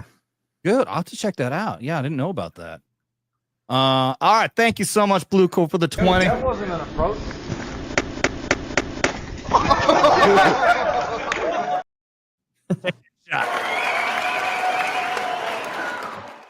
Oh, thank you, buddy. I appreciate it. You are awesome, dude. I don't know what I'd be able to do here on this channel if not for Blue. Really, such an incredible contributor. We do. Another one that let's see. Yeah, we did the Tennessee. Okay, so the last one he did was the 100. So let's do one more shot for the 100 here. Before he takes off, if he's still in the chat. So much Blue Cord. Oh. We do have those super chats there. I promise I will get to every single one of them. We gotta hang out afterwards because I need to talk to you and Drew apparently. Because after the show ends, we'll hang around. All right. Did I catch up on drinking? How many did we do? we just did one more. I'm doing we just did one. I'm doing one more because Blue Core's taking it. Whoa! Why Thank you you, do Blue that Collar. to me? These guys are killing. Oh, what are you doing? What? That's cringe, dude. I don't like. That's a lot of injuries, man. I know. That's what the military is all about. Is just being stupid and hurting yourself. Okay, it explains a lot. Trust me, it really does. No, it's totally true. I had a friend from Fort Bragg. He would drive it. He had a brand new F-150 back in the day. It was like 20 years ago. He's like, "You want me to drive it into the ditch?" We're like, "No, not really. You want me to?" No, He was 80. He was an 82nd Airborne guy. So yeah, he was nuts. We were deployed in dude, was he Iraq. doing Halo drops or some shit? Like he got hypoxia and that wrecked his brain. What is happening right now? No, he was sober. Nope. That was the best part. Military mentality, he was the man. VD. He's like, "You want me to drive?" We're like, "Not really." No. The kind of people who join the military, for one, are the crazy sons of bitches. The kinds who are willing to jump out of a perfectly good airplane are the crazy of the craziest sons of bitches. It's levels of craziness, man. Yeah, except that I don't know, but the dudes that go underwater for like 9 months at a time with no ladies, I'm like, fudge that. I ain't gonna do that. They're crazy too. Have you ever met a submariner? They're fucking nuts. Oh, dude, yeah. I know a chief of the boat for a fast attack, so I can tell you. They're crazy. They are a crazy bunch. They're a lot of them are very weird. I just remember I'm when not the saying maybe lockdowns weird. happened. I'm saying they're fucking submariners are just weird dudes. No, it's sometimes I think just like your choices are interesting. Oh, yeah. Dude, we were speaking about vehicle, like what you're saying, Mo. We were on the point of doing a fucking like a security patrol or something, and I wasn't actually there. I've got the picture of it somewhere, but they're like, "Hey, let's see if we can get the Humvee like wedged on two, like in between in this berm, in between two fucking berms, and let it hang there. So it's only on two wheels wedged in, and the other wheels just kind of fucking bobbing. It's like just middle of Iraq, a combat zone. Like, hey, let's fucking do this stupid shit." That's why The Hurt Locker is such a great movie, because it encapsulates why. Oh, dude. Well, I'm saying like the end of the movie encapsulates at least my friend from the 82nd Airborne. Yeah. Yeah, but you realize if Mad Mardigan were watching us right now, he would take your head off because he's like, that's a terrible movie. It's so yeah. I understand. No, the end of the movie where he's like scooping the leaves out of the gutter and he's just like can't wait to get back in the thick of it. Like there's just certain people like that. I'm saying the end. The entirety of the movie, I just remember the end because I was just like, why are they showing it? Like everything is so much, there's so much action, there's so much stuff going on. And then they show the end where he's home and he's got his beautiful wife and family. And he's just like, ugh. Like, well, yeah, and there's so many scenes that are like very relatable, like the scene when he's looking at the cereal aisle and he's overwhelmed by the massive variety of cereal, and we're out there and our options are like either little box of fucking Fruit Loops or this, like three options. It's those kind of feelings. Absolutely. Like I think that the parts about being home and that the issue that goes through is the most relatable and realistic part of the movie. But the rest, I saw Rob make his face too. Fuck the rest of that movie, dude. No, I understand. I'm saying the end of the movie was like so like jolting, Dude, which is it weird. was written by a like chick. Guy Pearce got his brain. It was written by a chick. Yeah. Yeah. And I know. They forced it. Did not deserve Best Picture. That was forced. I think it's forced because there's a chick directing or producing. I can't remember which one. And also, because we need to support the troops, so we're going to automatically get it. Fuck that. Well, okay, so Catherine Bigelow wrote the film, produced the film, directed the film. It had Jeremy Renner in it, which is probably fine, and Evangeline Lilly, who I thought was great. Ralph Fiennes is always good, so he can't. And Guy Pearce. So there was like an all-star crew of people in there, including Anthony Mackie, that I think made the film good. But it was a fine film. It was just a lie. Yeah. Getting in. Oh. You want a realistic fucking show? Bubba motherfucking Ford. Now, Generation Kill is the most realistic fucking movie show. What a piece of fiction. This is by far the most realistic, and it did not do well because regular civilians who weren't there didn't do that. Found it boring because the realism of war is it's very fucking boring. There's a lot of boring shit when it comes to war. The realism when it comes to combat is that you might have like 60 seconds or a couple of minutes of action, and then you might have days where nothing fucking happens again. And that's what Generation Kill fucking epitomized right there. That is a great fucking show about a Marine recon unit in the invasion of Iraq. I love that fucking show. I got to go back and watch it again. Did you see that one, Rob? Generation Kill, yeah. So when I first watched it, it was what 2007, 2005, somewhere around there, right? When it first came out, 2007. Yeah, sounds about right. Yeah, it was a few years after the first deployment. So when I watched it, I was immediately just kind of shut off from it. I was like, I don't want to watch actors playing what we just spent 13 months doing. Yeah. Well, for the longest time, I told myself that I hated the show, and I watched it, but I didn't let myself enjoy it. I watched it maybe 4 or 5 months ago again, and I've got my complaints, but it is the most accurate representation of like the lives of the guys. Yeah, but there's a lot of Hollywoodism in there that almost like, all right. Yeah, that can never be avoided. There's always going to be some element of that, but obviously the military advisors on there really. Even the radio comms and everything. It's they weren't trying to make that sweetened up and fancied up for the civilian audience. They made that for us because they knew we would get the references that they were making. Yeah, it's just stupid little things like the one officer when he's telling him danger close, and the officer's like so dumb that he doesn't know what danger close means. It's like, just a big dumb job. What is danger close? Like, come on, man. No. Even civilians know what that means. Like, yeah. It was just stupid things like that. I'm just like, okay, I see what they're trying to do. It was just a little over the top in some of those things, but it was fine. But other than that, the fact that they dialed it down, there's so much that they did not try to Hollywood out of it that I really appreciate. But you're right, there was still stuff in there, but still is better than the TV show Over There, though. That show, did you ever see Over There? It came out like right after the invasion of Iraq. I mean, it was like within a year they made this fucking show. It is the absolute fucking worst. When I first started this show, the very first thing I started doing, I think my first 2 shows was the first one, I think, was our favorite and best wartime movie or series. And then the second one was the very worst. And everyone brought their worst stuff for that one. And then I brought that one up, and no one else had seen it either. But I pulled up one clip.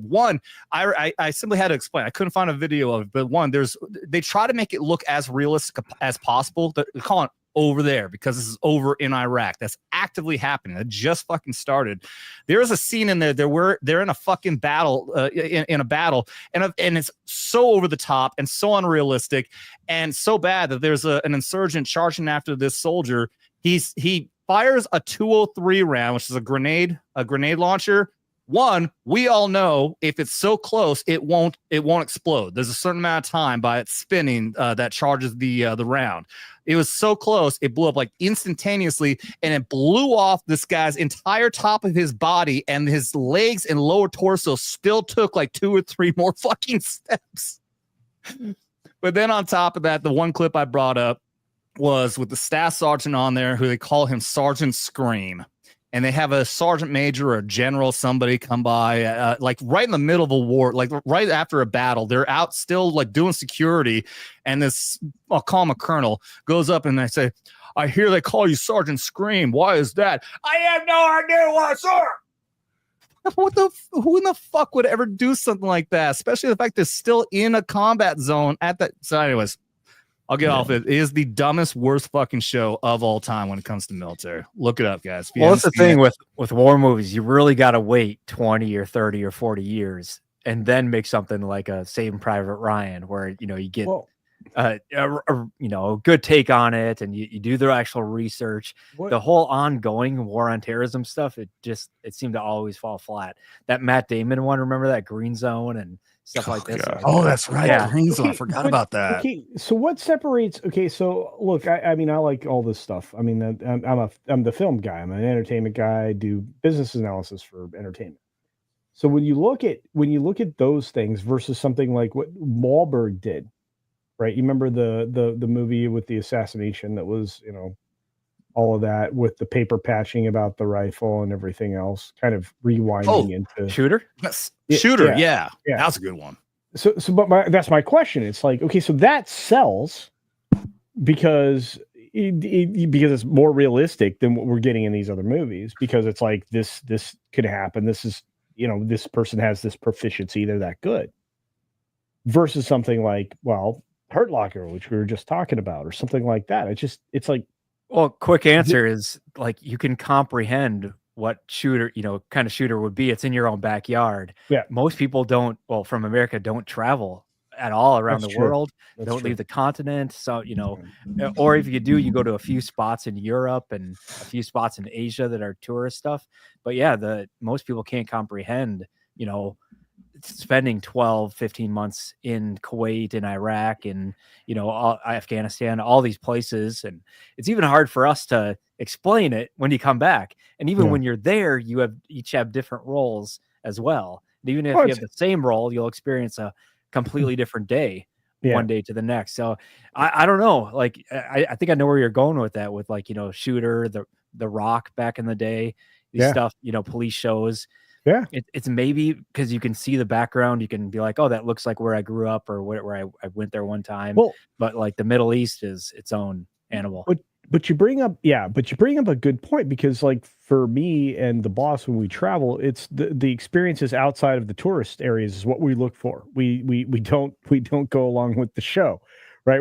That's not, we're there to experience what's there, not like the fancy stuff they want to point you at. While we might pay attention to it, we want to know what's going on there. So we eat local, we drink local, we drink a lot local, and stuff like that. So I feel like, because you're right in the fact that most Americans, despite the opportunity and the finances that they have, they don't travel much. They don't have those experiences. They never venture off the path. I think that speaks a lot of truth in it. But for things like again, for Shooter or something like that, it's like, that's a realistic, we have this understanding of these situations. It fits in line with what we've come to believe about certain things. Maybe we even have experience in, but and yet for me, Hurt Locker is like one of, sorry, I'm focusing on that film, but I just never found it all as engaging as obviously it's very specific. It's very explosive ordnance devices, and I couldn't even. I had an idea of what they did and stuff like that. So it's a very specific movie where you get Saving Private Ryan, and it covers the D-Day invasion, then taking out bunkers, and what you do when your whole family joins or gets drafted or whatever it is, and then they all end up killed in action and stuff. And I'll tell you this about Saving Private Ryan.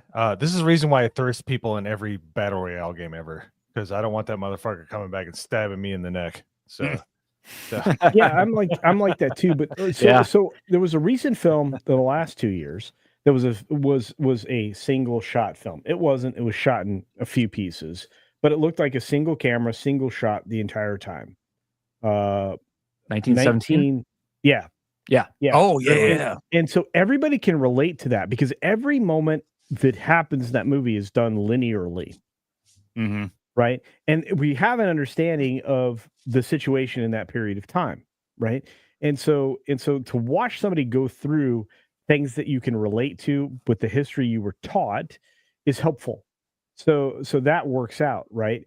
But I can't even imagine, and this is me talking to veterans, what actually happens in a given day. I mean, the films are great. It's an exploitation of an, maybe perhaps a day in the life of somebody, but I can't imagine it from, again, I'm a civilian. I can't imagine it from that perspective, where you're in it every day. And think about it like this, it's a really boring, like a lot of the time of the time is sitting around, it's training, it's not fun, it's eating bad stuff, it's doing debriefs and reading things and analyzing. Like it's hard to make that into a movie. A lot of cleaning, lots of cleaning, no matter what rank you are, especially in a desert environment. And the times that it's not boring, you don't want to imagine that. It's the worst thing a human body, a human mind can go through, is seeing the worst thing. So it's either like a horrific type experience, or it's completely boring that you wouldn't want to see on a movie or TV show or something like that. So I get that they have to take some liberties and expand some stuff and play around. And so, yeah, I go into military, war, whatever movies with, be like, yep, it's in a different universe. It's one similar to Earth and what we have become, used to, but it's not our reality. Yeah. And it's fun. It's escapism. I didn't mean to dwell on it, but that's just, that's my jam. Oh, you're the good. Entertainment side of stuff. So. I've said all along, ever since I started doing this show and I started bringing guests on, that I want to have the perspective of people like you who are interested, who want to know this kind of stuff, who want to ask this kind of questions, because there's all too often that we'll go into these kind of stories and everything. And I know there's always going to be someone in the chat who has no idea what we're talking about. So it's great having someone like you on Culture who asking these questions that we don't think about, because it's just something we just live through. I have one more. And this may inspire like a reaction video for you guys, or some of you, or many of you, or whoever.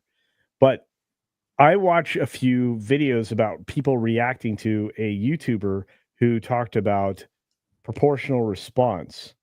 Oh no! Did you guys see that video? No. Okay, it was the day back in the day where the U.S. military took out half of Iran's navy. Yeah. This guy did a brilliant video on it. I've watched people's reactions to that video multiple times. I cannot remember for the life of me his name, but this guy like breaks down Bad what Electrician that day. It might be. Yeah, that's it. Yeah. He's a very, very super popular military history. Oh my gosh, that video is just. I was like, okay, first of all, he's engaging, got a personality. He's like all of you on this panel, but at the same time, he breaks down that. I was trying to be nice to you, dude. Why are you like waving? Because I'm all about degrading myself. I don't like compliments. Go ahead. I was basking in your compliments. Okay, so please continue, King of the Internet. Please I watch these people reacting to this, and their minds are blown. They're like, the U.S. military is ridiculous. Well, yeah, we've had to be. You guys made us the world bullies because you didn't bother to take care of yourself. And so it's one of the many reasons why I'm a huge supporter of our military. But it just, that video, you guys should all watch if you haven't seen it, by Fat Electrician. It's like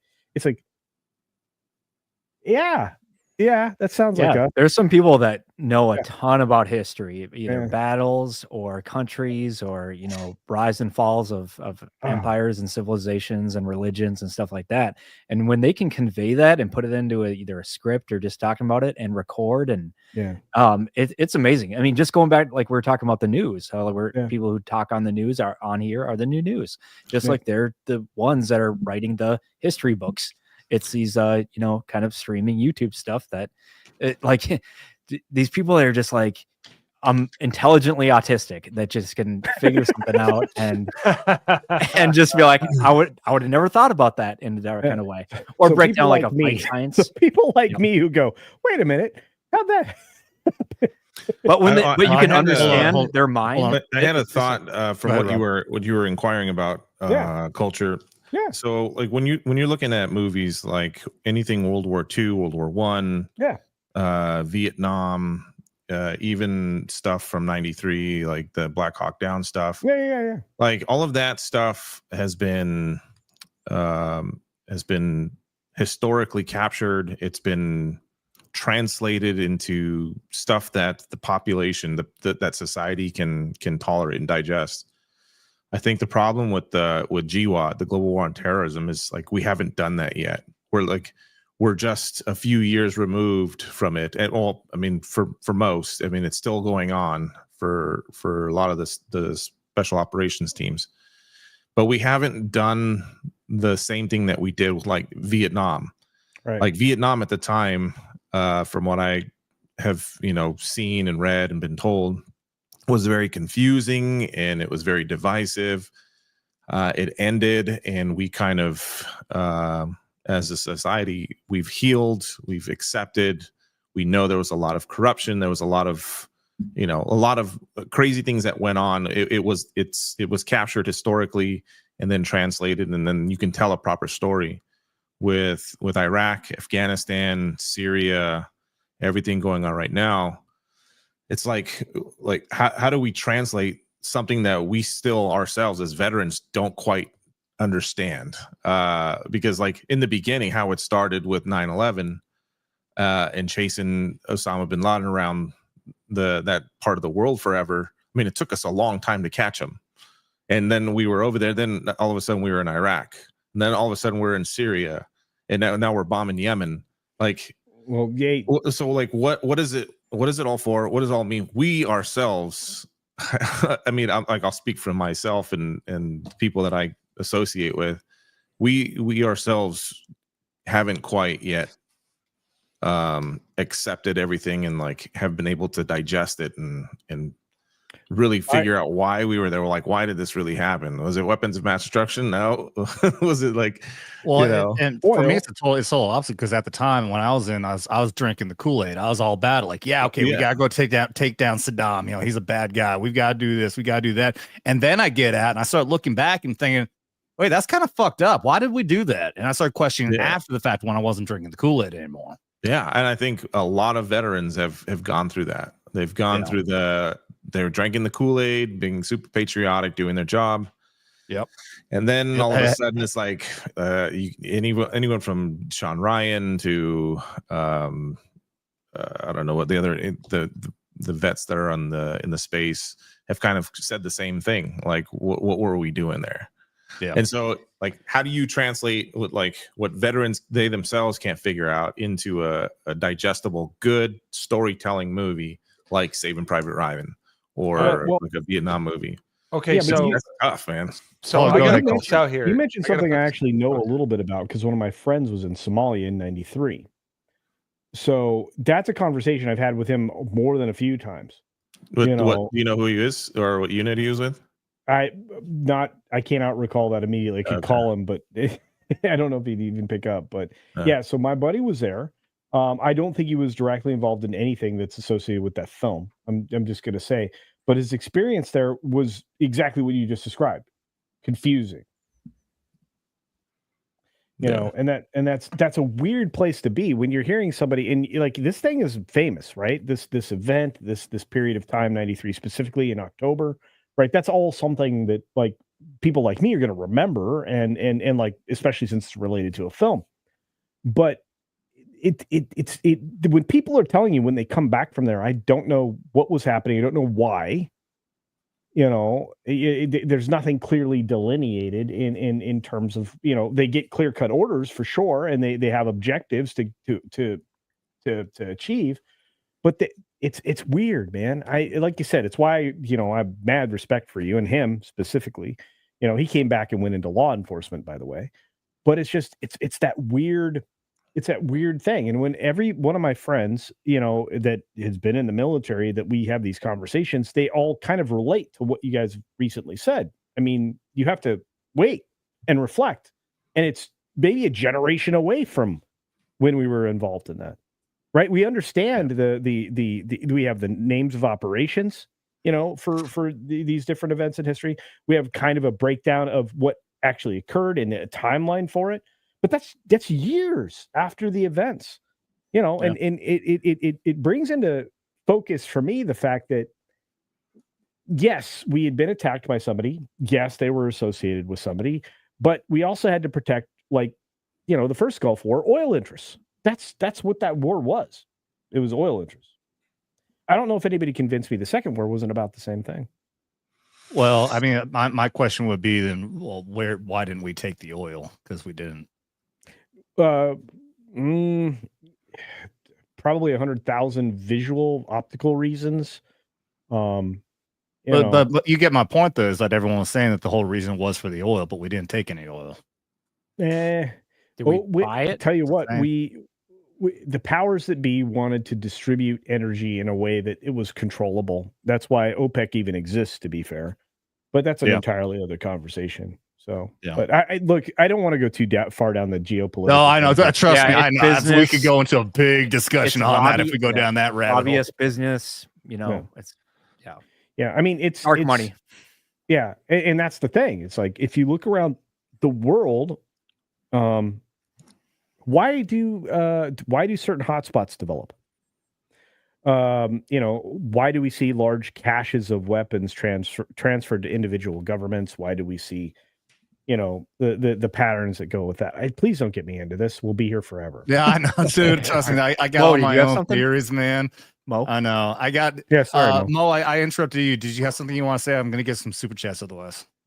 Oh, I was just saying, my dad, who was a Vietnam War veteran, he enlisted, by the way, so he could take one for the rest of his family. He said that like the first part of Full Metal Jacket was like spot on. The soap parties, like he talked about the soap parties. He's like, it was this weird dichotomy where he's like, I didn't want to do it, but that motherfucker deserved it. Like. There's what we were about to in my basic train. There's a dude who's about to get similar to mine. I mean, it wasn't the same as whatever year that was, but I was basic training at Fort Benning and home of the infantry. There's always that one dude.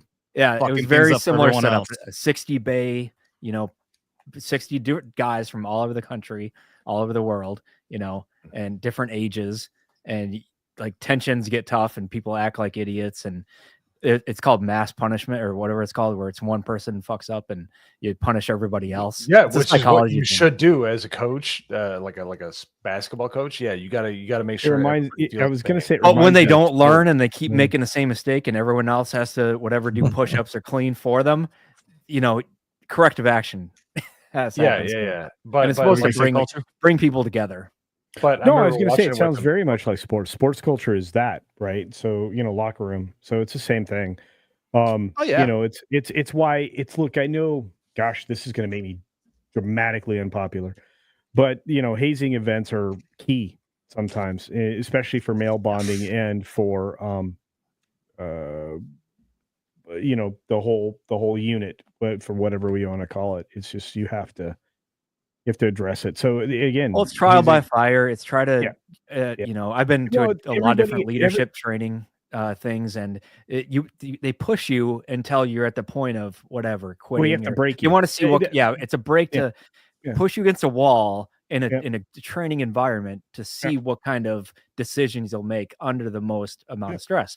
And then some people, they get stressed out really quick and they're like, all right, well, they just failed on the easy level.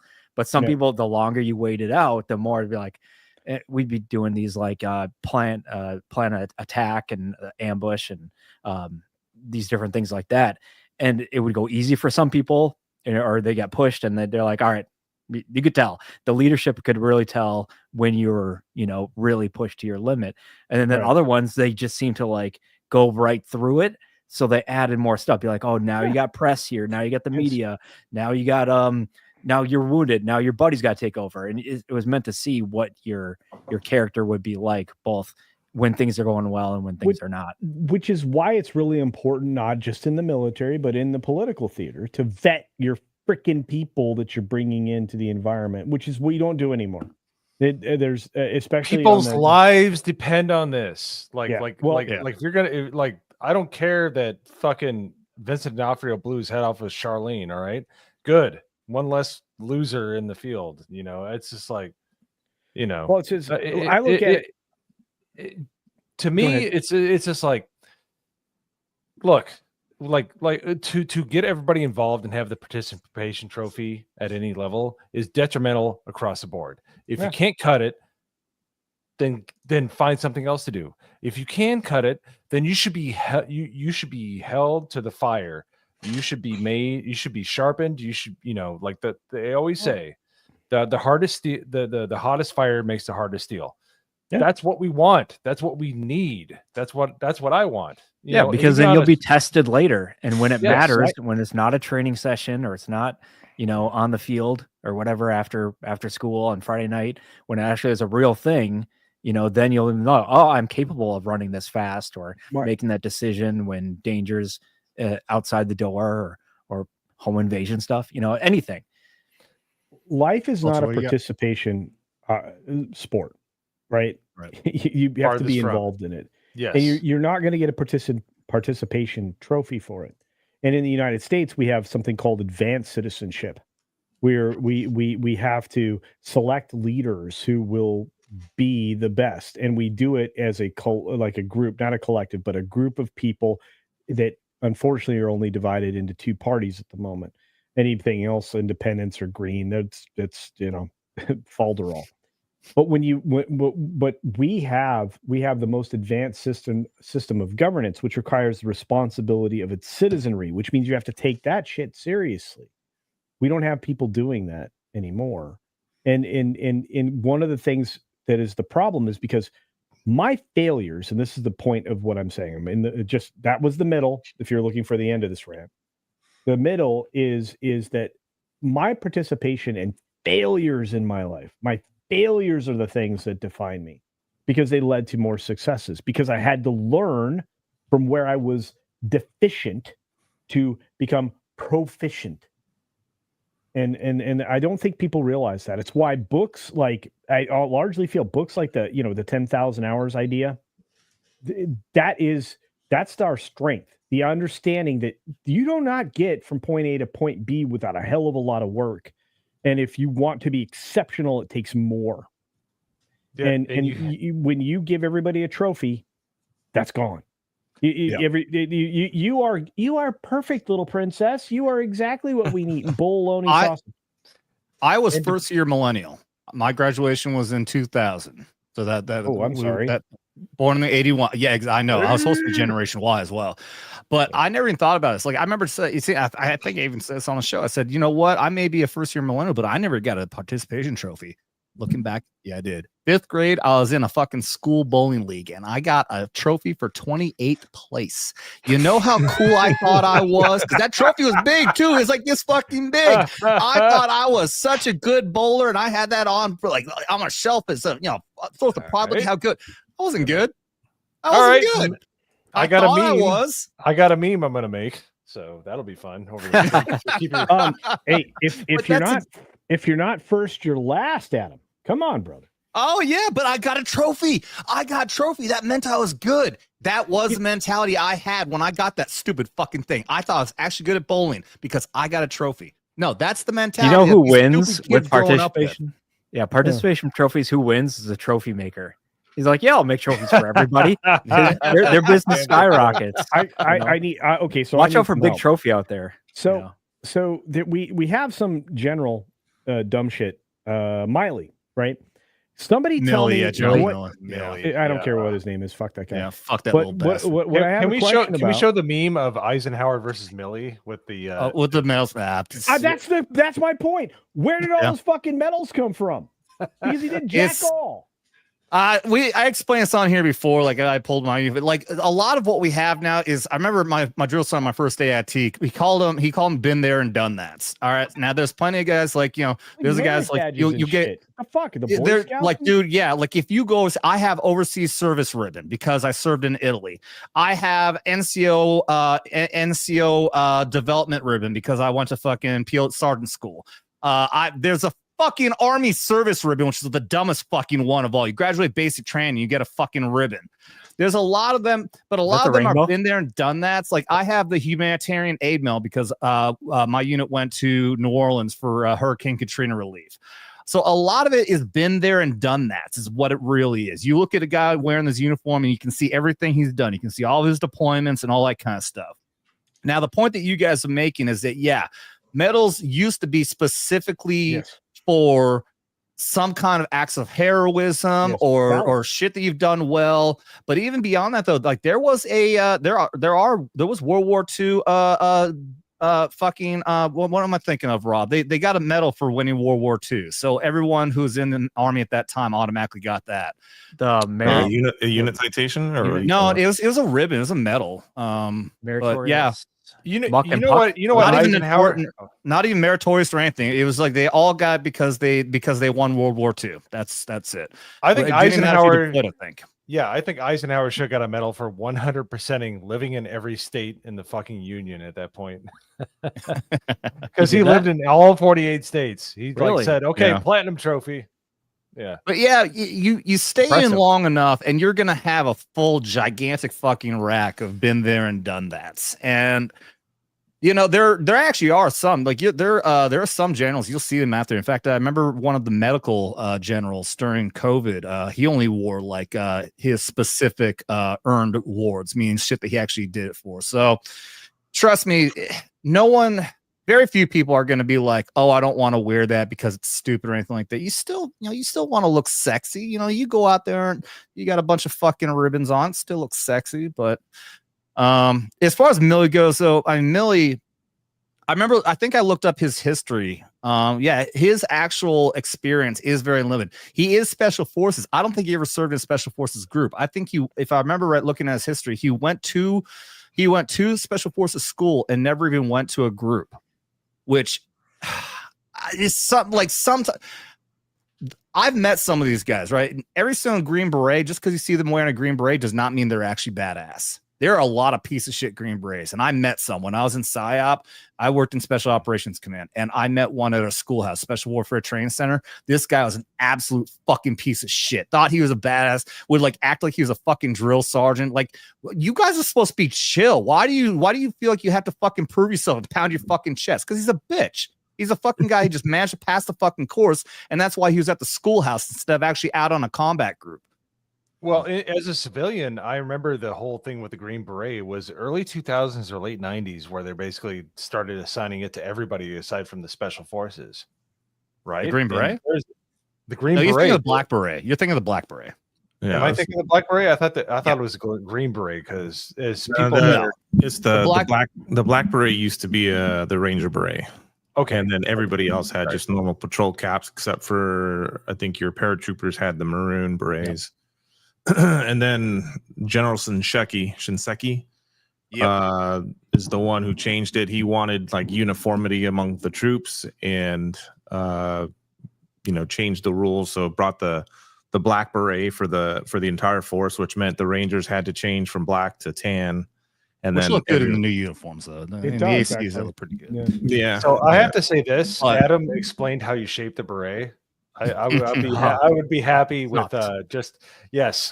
I got mine too, Adam. Yeah, I know. I'm just saying, like I'll scrub the toilets instead because that's fucking. I'd be on latrine duty. I'm okay. But with that. that's one thing you have to learn, man. You get a good form beret, you take fucking pride in this shit. You see plenty of guys out there, especially with the black berets, because there's no pride in a black beret. It doesn't fucking mean shit.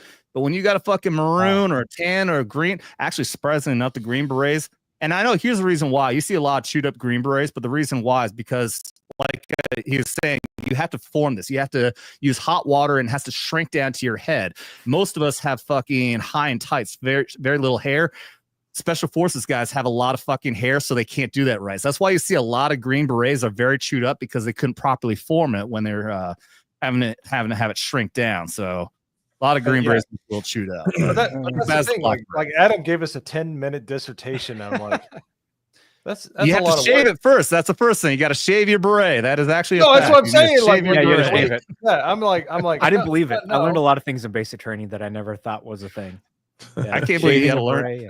I learned this stuff in high school. I had a fucking in junior RTC. Some of our organizations we had berets. I actually learned from a former Ranger, Sergeant Major Mott, taught us how to properly form our berets. Dude, iron uniforms, polished boots. It was. I'm like, where am I? ROTC. I knew so many ROTC. I knew guys that were headed for Annapolis. I like in high school was amazing. Like, it was fun to talk to him. I was like, I'm not going to do that. I'm going to do entertainment or computers. Y'all fucking go do that shit. Well, to be fair, though, you're thinking college ROTC. I'm talking about high school, junior ROTC is what I was talking about. Okay. I was in JROTC. I didn't do the college thing. God bless those guys, by the way. Hey, by the way, man, did you go in as an officer? No. Again, it's high school. So what it is, if you do all 4 years, so the benefit for junior, like the college guys. Okay, all right. No, but there is a benefit to doing junior. If you do all 4 years, then you get automatically promoted to E4, which is a big deal. So I was a specialist when I went in. That's nice. Most guys, you start off E1, you got to go through 4 different ranks to get up there. I was automatically already E4. Right, so your pay grade was better too, right? Oh yeah. The differences aren't that huge, so it wasn't like I was making the big money or anything like that. But from E1 to E4 is the difference. It's a pretty good difference. Yeah. I was making starting off. Yeah. Otherwise you have to wait grace period, whatever it is. Dude, so when I go back in time, I'll probably do that. Let's do it. We'll do a time machine. I could think of better things to do with time machine, but I don't know, man. I go back and get rid of Thanos, right? I get rid of Thanos. I get rid of some rat fuck named Fauci, but that's just, yeah, I'll take care of him. Dude, first. okay, so can you tell me how many times can a guy fail and release plagues on the world and not be held accountable? And I get know paid we talked for it. about this in my Who's the last highest show. paid? The dude actually had people convinced that the parents who have AIDS would give it to their kids for sitting at breakfast table.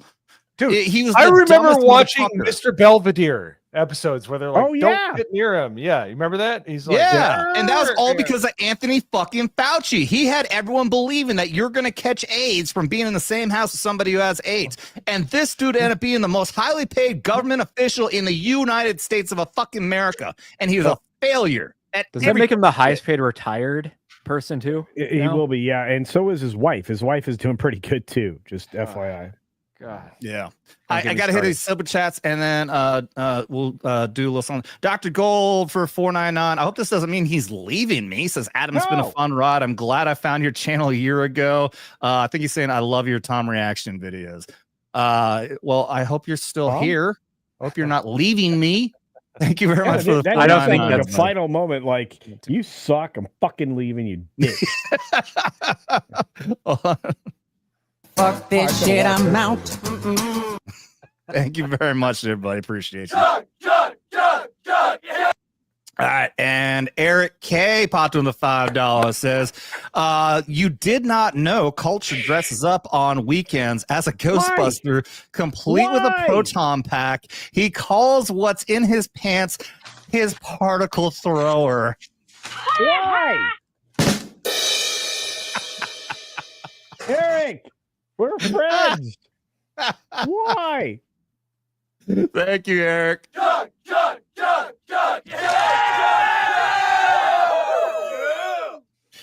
All right, I wanted to do. Wait a minute. Let me see. I have a new favorite song that I have to play. Is it one of mine? It's not one of yours. Oh. I think everyone here is going to enjoy this though. This is I'm gonna be rocking this. I'm gonna have sound bites of this for my soundboard. Hold on. What?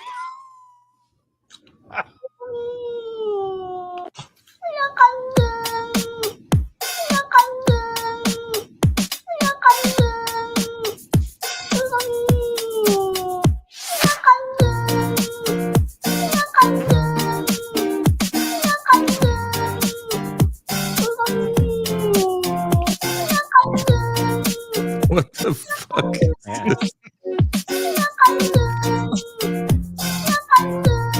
Good morning.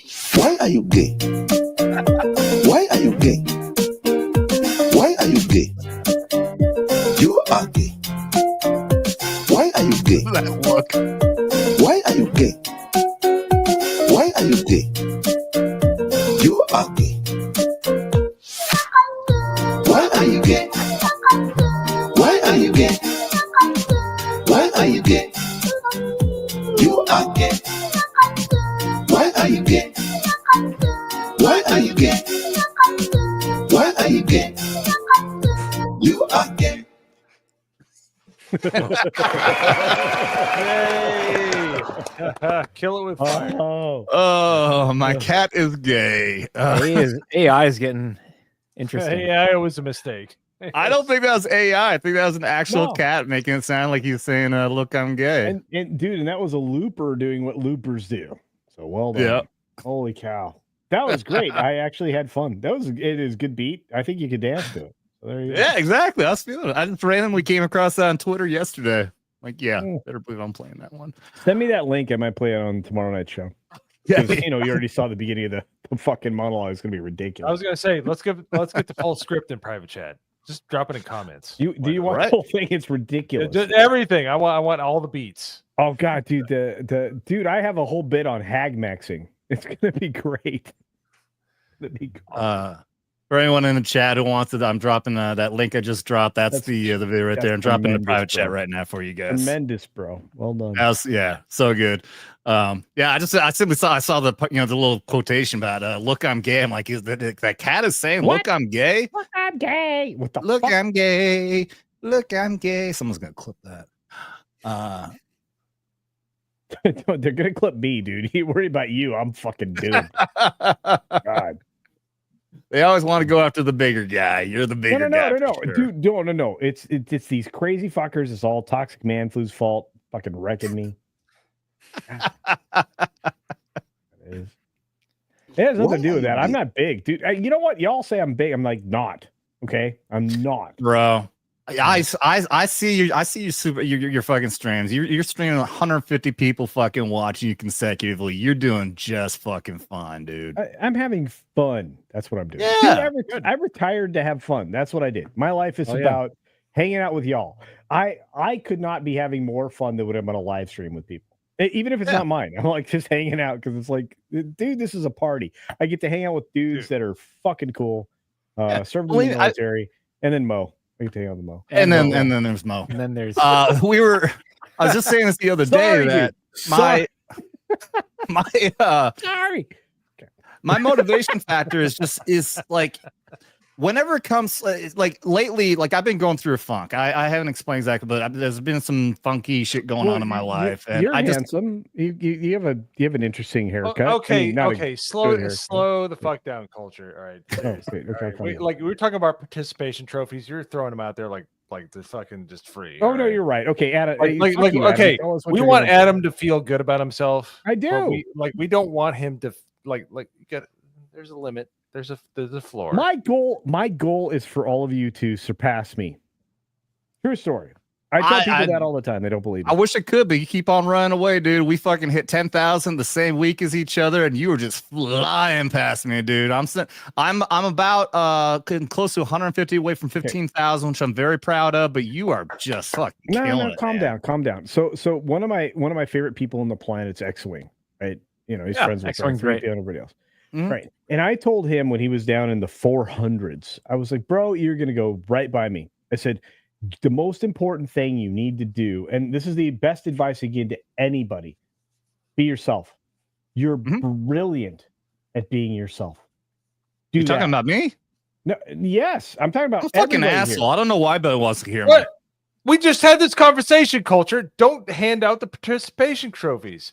No. Right? It's very, very important for y'all to be yourself because trying to be anybody else is to your detriment, because this platform, in any platform, whether it's YouTube, Rumble, Odyssey, Minds, Getter, X, it doesn't matter.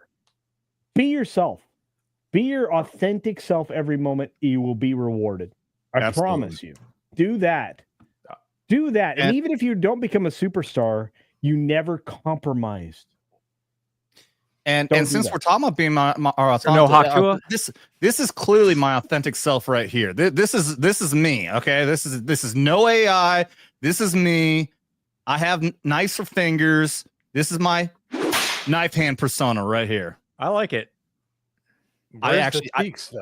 It took me like 10 tries to get to have fucking knives in there at all. It was always just him just holding knives. I'm like, no. Like I had to say, draw me as a superhero, remove my knives and fingers. I said it specifically because it kept fucking up, and replace them with knife blades. And then I had to say, show me, because it just kind of came out a little. You look like a state fair recruiter. Steve, you're right. You're absolutely right. Well, to me, you kind of look like a sparkly vampire, but it's fine. Yeah. Well, it took this from my from that picture that I have of me holding the 50 cal out there in Vegas. Well, that makes sense. So, all right, yeah. And what's actually really cool is I had to tell to put the Army logo in here, because the first time I said just draw me as a superhero, it was just this guy super fucking buff, and it put an Army logo in there. So clearly, this is very cool that Grok did this. So obviously, it read my profile, because in the profile says I'm an Army veteran. So they put the Army logo on there. So this is actually the personification of the cat video we just watched. Same. A little different, but the same. Look, I'm gay. Look, I'm gay. Look, I'm gay. Okay. Look, I'm gay. I spent Why a lot are of you time. gay? So look, if your Rock friends aren't last throwing week. knives at you, you don't have friends. Truth. I agree with that. It's true. Male friendships, female friendships, they just stabbing your shit in the back. Dude, we do it right in front of you. Just here you go. Have a bunch of knives. Female friendships are like right in your back. Anyway. I think we might have wrapping up here in a little bit, but before we do, I want to show us because we were talking. I was talking about over there. If you just look up over there, Iraq. This is the first video that will pop up, and this is exactly the fucking one I was talking about. So this is that horrible fucking show. Yep, Third ID. Just watch this. Oh, it's so cringe. Wait a minute. To move up 50 meters because I was ordered to move up 50 meters, but I didn't tell them to return fire. That they did on their own, Captain. Something you want to add, Sergeant? No, sir. Well, how about you tell me what you think of what happened anyway, Sergeant? How about that? No, it's still a defense. I think my men were exposed to enemy fire and returned it in accordance with both the rules of engagement and common sense. Boom. What about our deployment strategy, Sergeant? What'd you think of that? I didn't think that was in accordance with the rules of common sense, but this being the goddamn army, I followed my goddamn orders. Sir. I agree with him, Lieutenant. I think you might want to be a little more flexible in interpreting your orders next time. Still want me to write up an incident report? Goes on everybody's record, no matter how it's disposed of. No, sir. Good. Anything else? What do we do about the women? Right now, it's probably more dangerous to move them than to leave them where they are. There's negotiations going on with the people inside the mosque. That's why the SATCOM trucks are here. But they may take a while. Could be here a week. Long and boring, but that's the fucking show. It's dumb as shit. Now I understand you people are new. You think they can handle it? I hope so. Absolutely. I understand they call you Sergeant Scream, Sergeant. Why is that? Oh, God. I have a goddamn idea. Sir.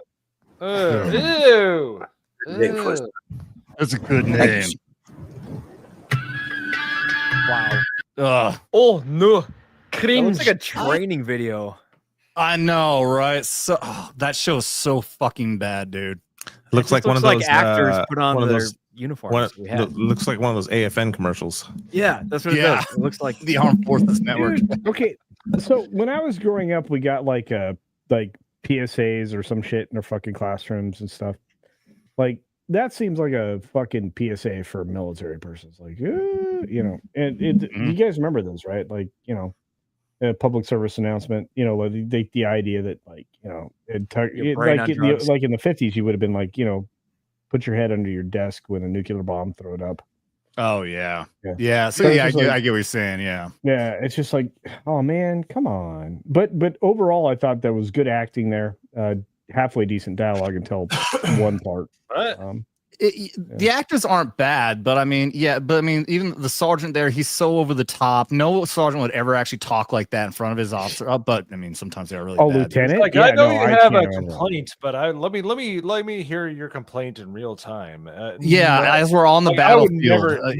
I can't think of any sergeant with. Look, in any sniper with half a grain of salt's going to shoot the top of that helmet off, but it's fine. Oh yeah. No, it's the whole show is dumb. It's so fucking bad. Now I have to watch it. Let's get a fucking palate cleanser here real quick and watch some Christmas twerking. What? And then we'll move on. Oh wait. Oh no, bad timing. Where'd it go? I got it.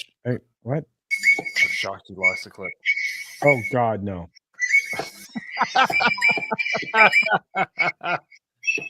Okay, I don't like this at all. You don't? No, this is uncomfortable.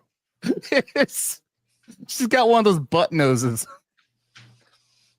She obviously has done a shit ton of cocaine, because if she can put her finger that far up her septum, that's saying a lot. None of that was okay, bro. Hey, I got one more. We got to do one more shot, one more drink for Blue Cord Devil. For the $100, I will honor every single one of these fucking shots. You better believe it. So with that, what should we do? No, I'm now empty. You're empty? That sounds like a you problem. You suck. Fuck.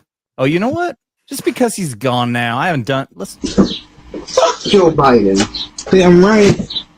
Fucking prick.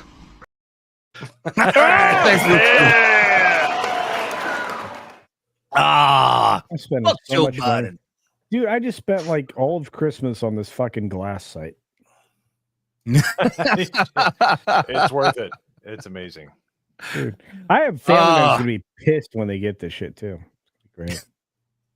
All right, let's go around the horn, start closing things out. Guys, thank you again very much. Don't forget this Wednesday at 9 Eastern, not a regular 8 that we've been doing, 9 Eastern. Chrissy Mayer will be on, and we're going to keep on trying to do the fundraising. I might throw in some random videos here and there just to try to get the message out also about us going down to Phoenix, Arizona for America Fest at Turning Point USA. Huge fucking event. Gonna have this guy, gonna have that guy, possibly gonna have that guy down over there, and some few more people. Jake Angeli Chansley, the QAnon shaman, Mike Harlow, our favorite gay boy. It's gonna be a great fucking time. ABF, So ABF is gonna be there. ABF, that's right. I forgot Alcohol and Finger. Yeah, that's right. I'm putting the list together. I still got to get information from everybody because it is Drew, you said that it is like they need full information, full names and all that kind of stuff from everybody, right? Yep. Okay. All right. So we'll be in touch and get all that shit worked out. So yeah, remember it's gonna be December 19th to 22nd, just coming up here in the next week or two.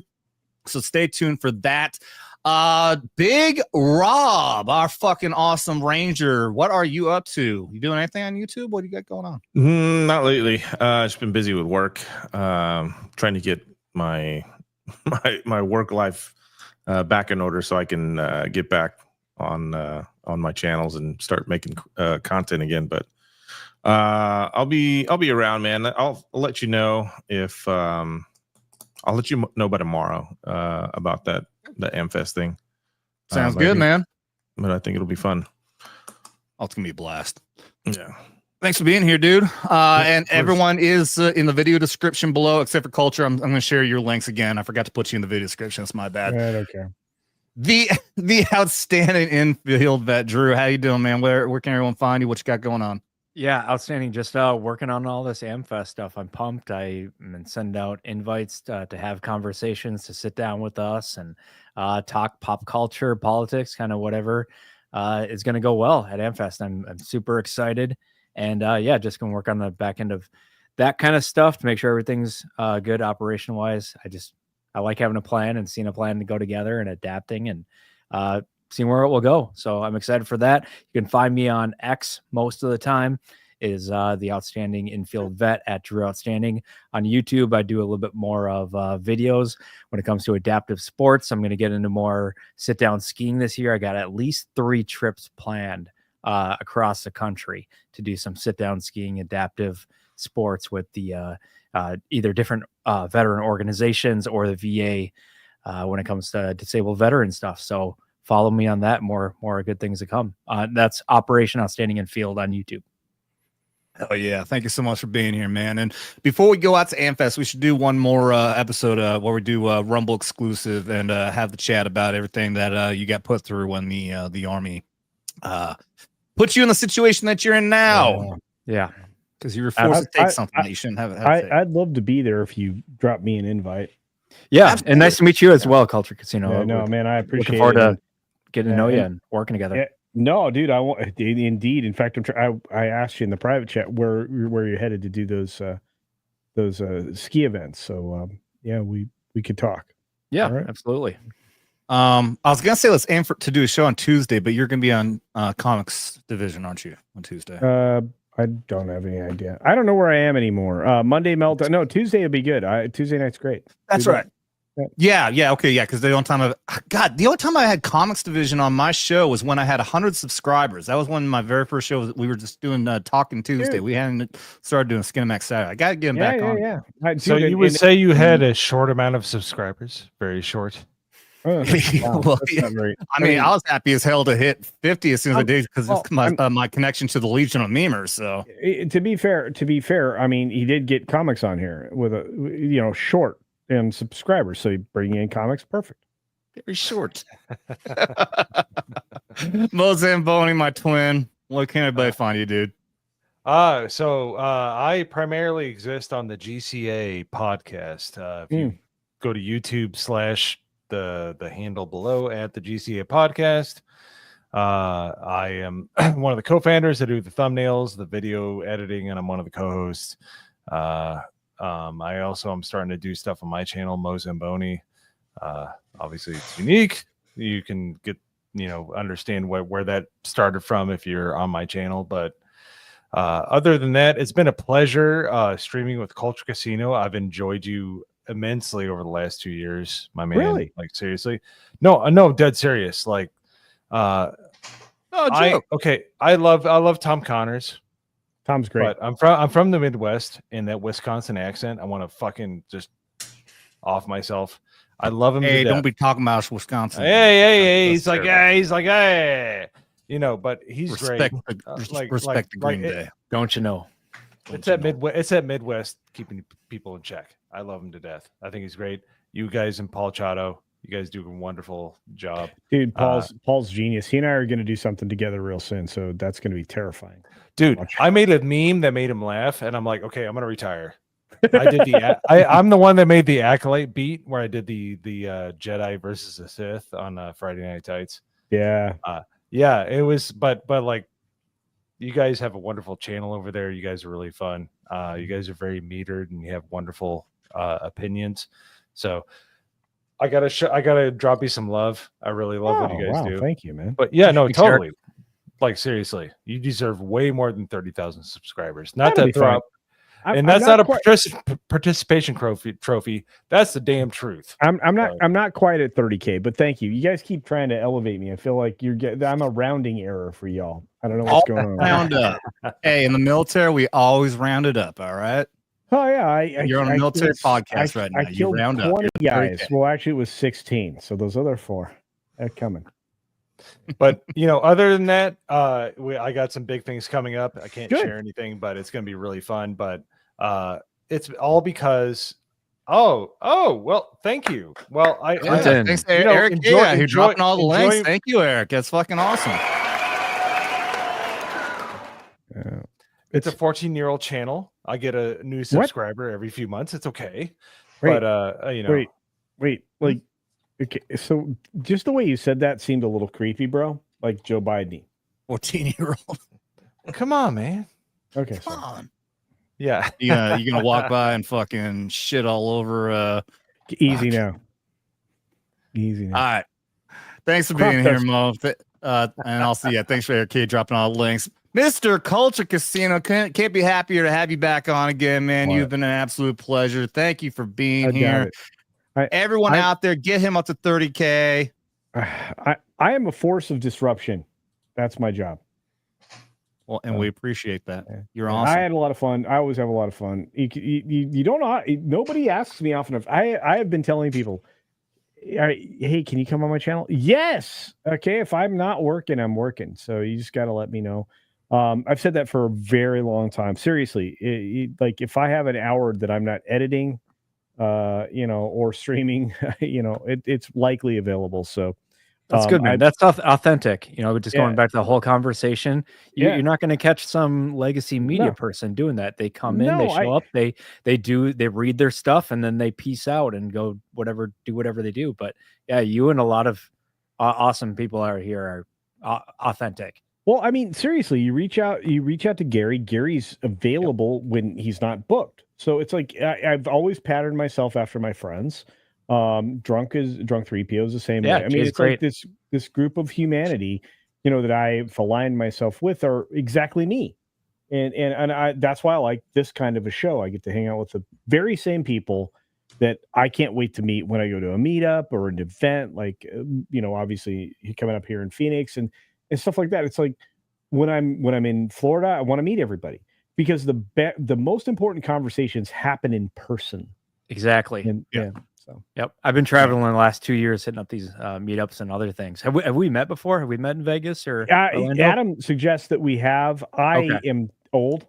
So no. I said I thought that you guys might have met, but no, I met Drew's at the Las Vegas meetup. I know you were not. You and me, Culture, we met at the one 2 years ago. Oh no! I was at the Las Vegas meetup. I was maybe we did. Oh, that's right. That's right. Yeah, you were at Comics Table. I forgot about that. So I have a pretty good idea that we did meet. I think we did. Regardless, I can't wait to hang out with you in Phoenix at TP USA. So at AmeriFest, I'm looking forward to it. And again, great privilege that you bestowed on me that I'm very grateful for. And, I will definitely let you down.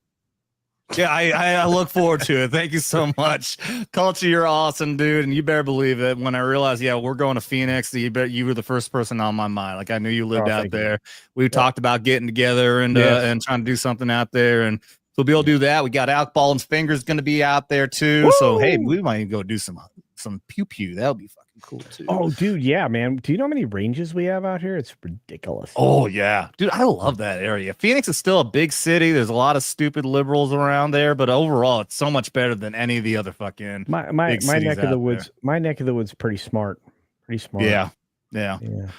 All right, guys, I'm going to wrap that up here. Thank you, everyone here. This has been an awesome show. I can't thank everyone there enough here on the panel, everyone out there in the chat, whether you were chatting up or even just lingering and ain't saying shit. Thank you for keeping the numbers up. We actually started putting numbers.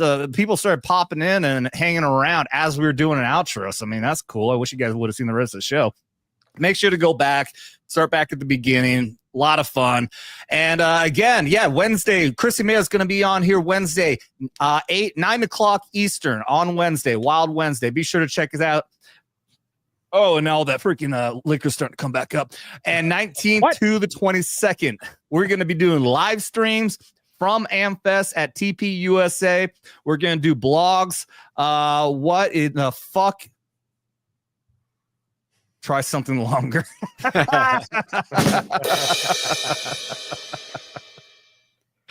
Oh, guys, everyone out there, Jamie G, thank you for popping in, man. Everyone out there, you guys are so fucking cool. We're gonna hang out after this show. Culture says he wants to talk to us, so after we're done, we'll still hang around, chat with you guys. Everyone out there, thank you for being here. Share, double tap that like and subscribe if you're new. Thank you for being here. Remember, you can share this out there with everybody because you don't got to be a veteran to be here at Vets Talking. Just don't get butthurt. You've been warned. Oh God! Ah!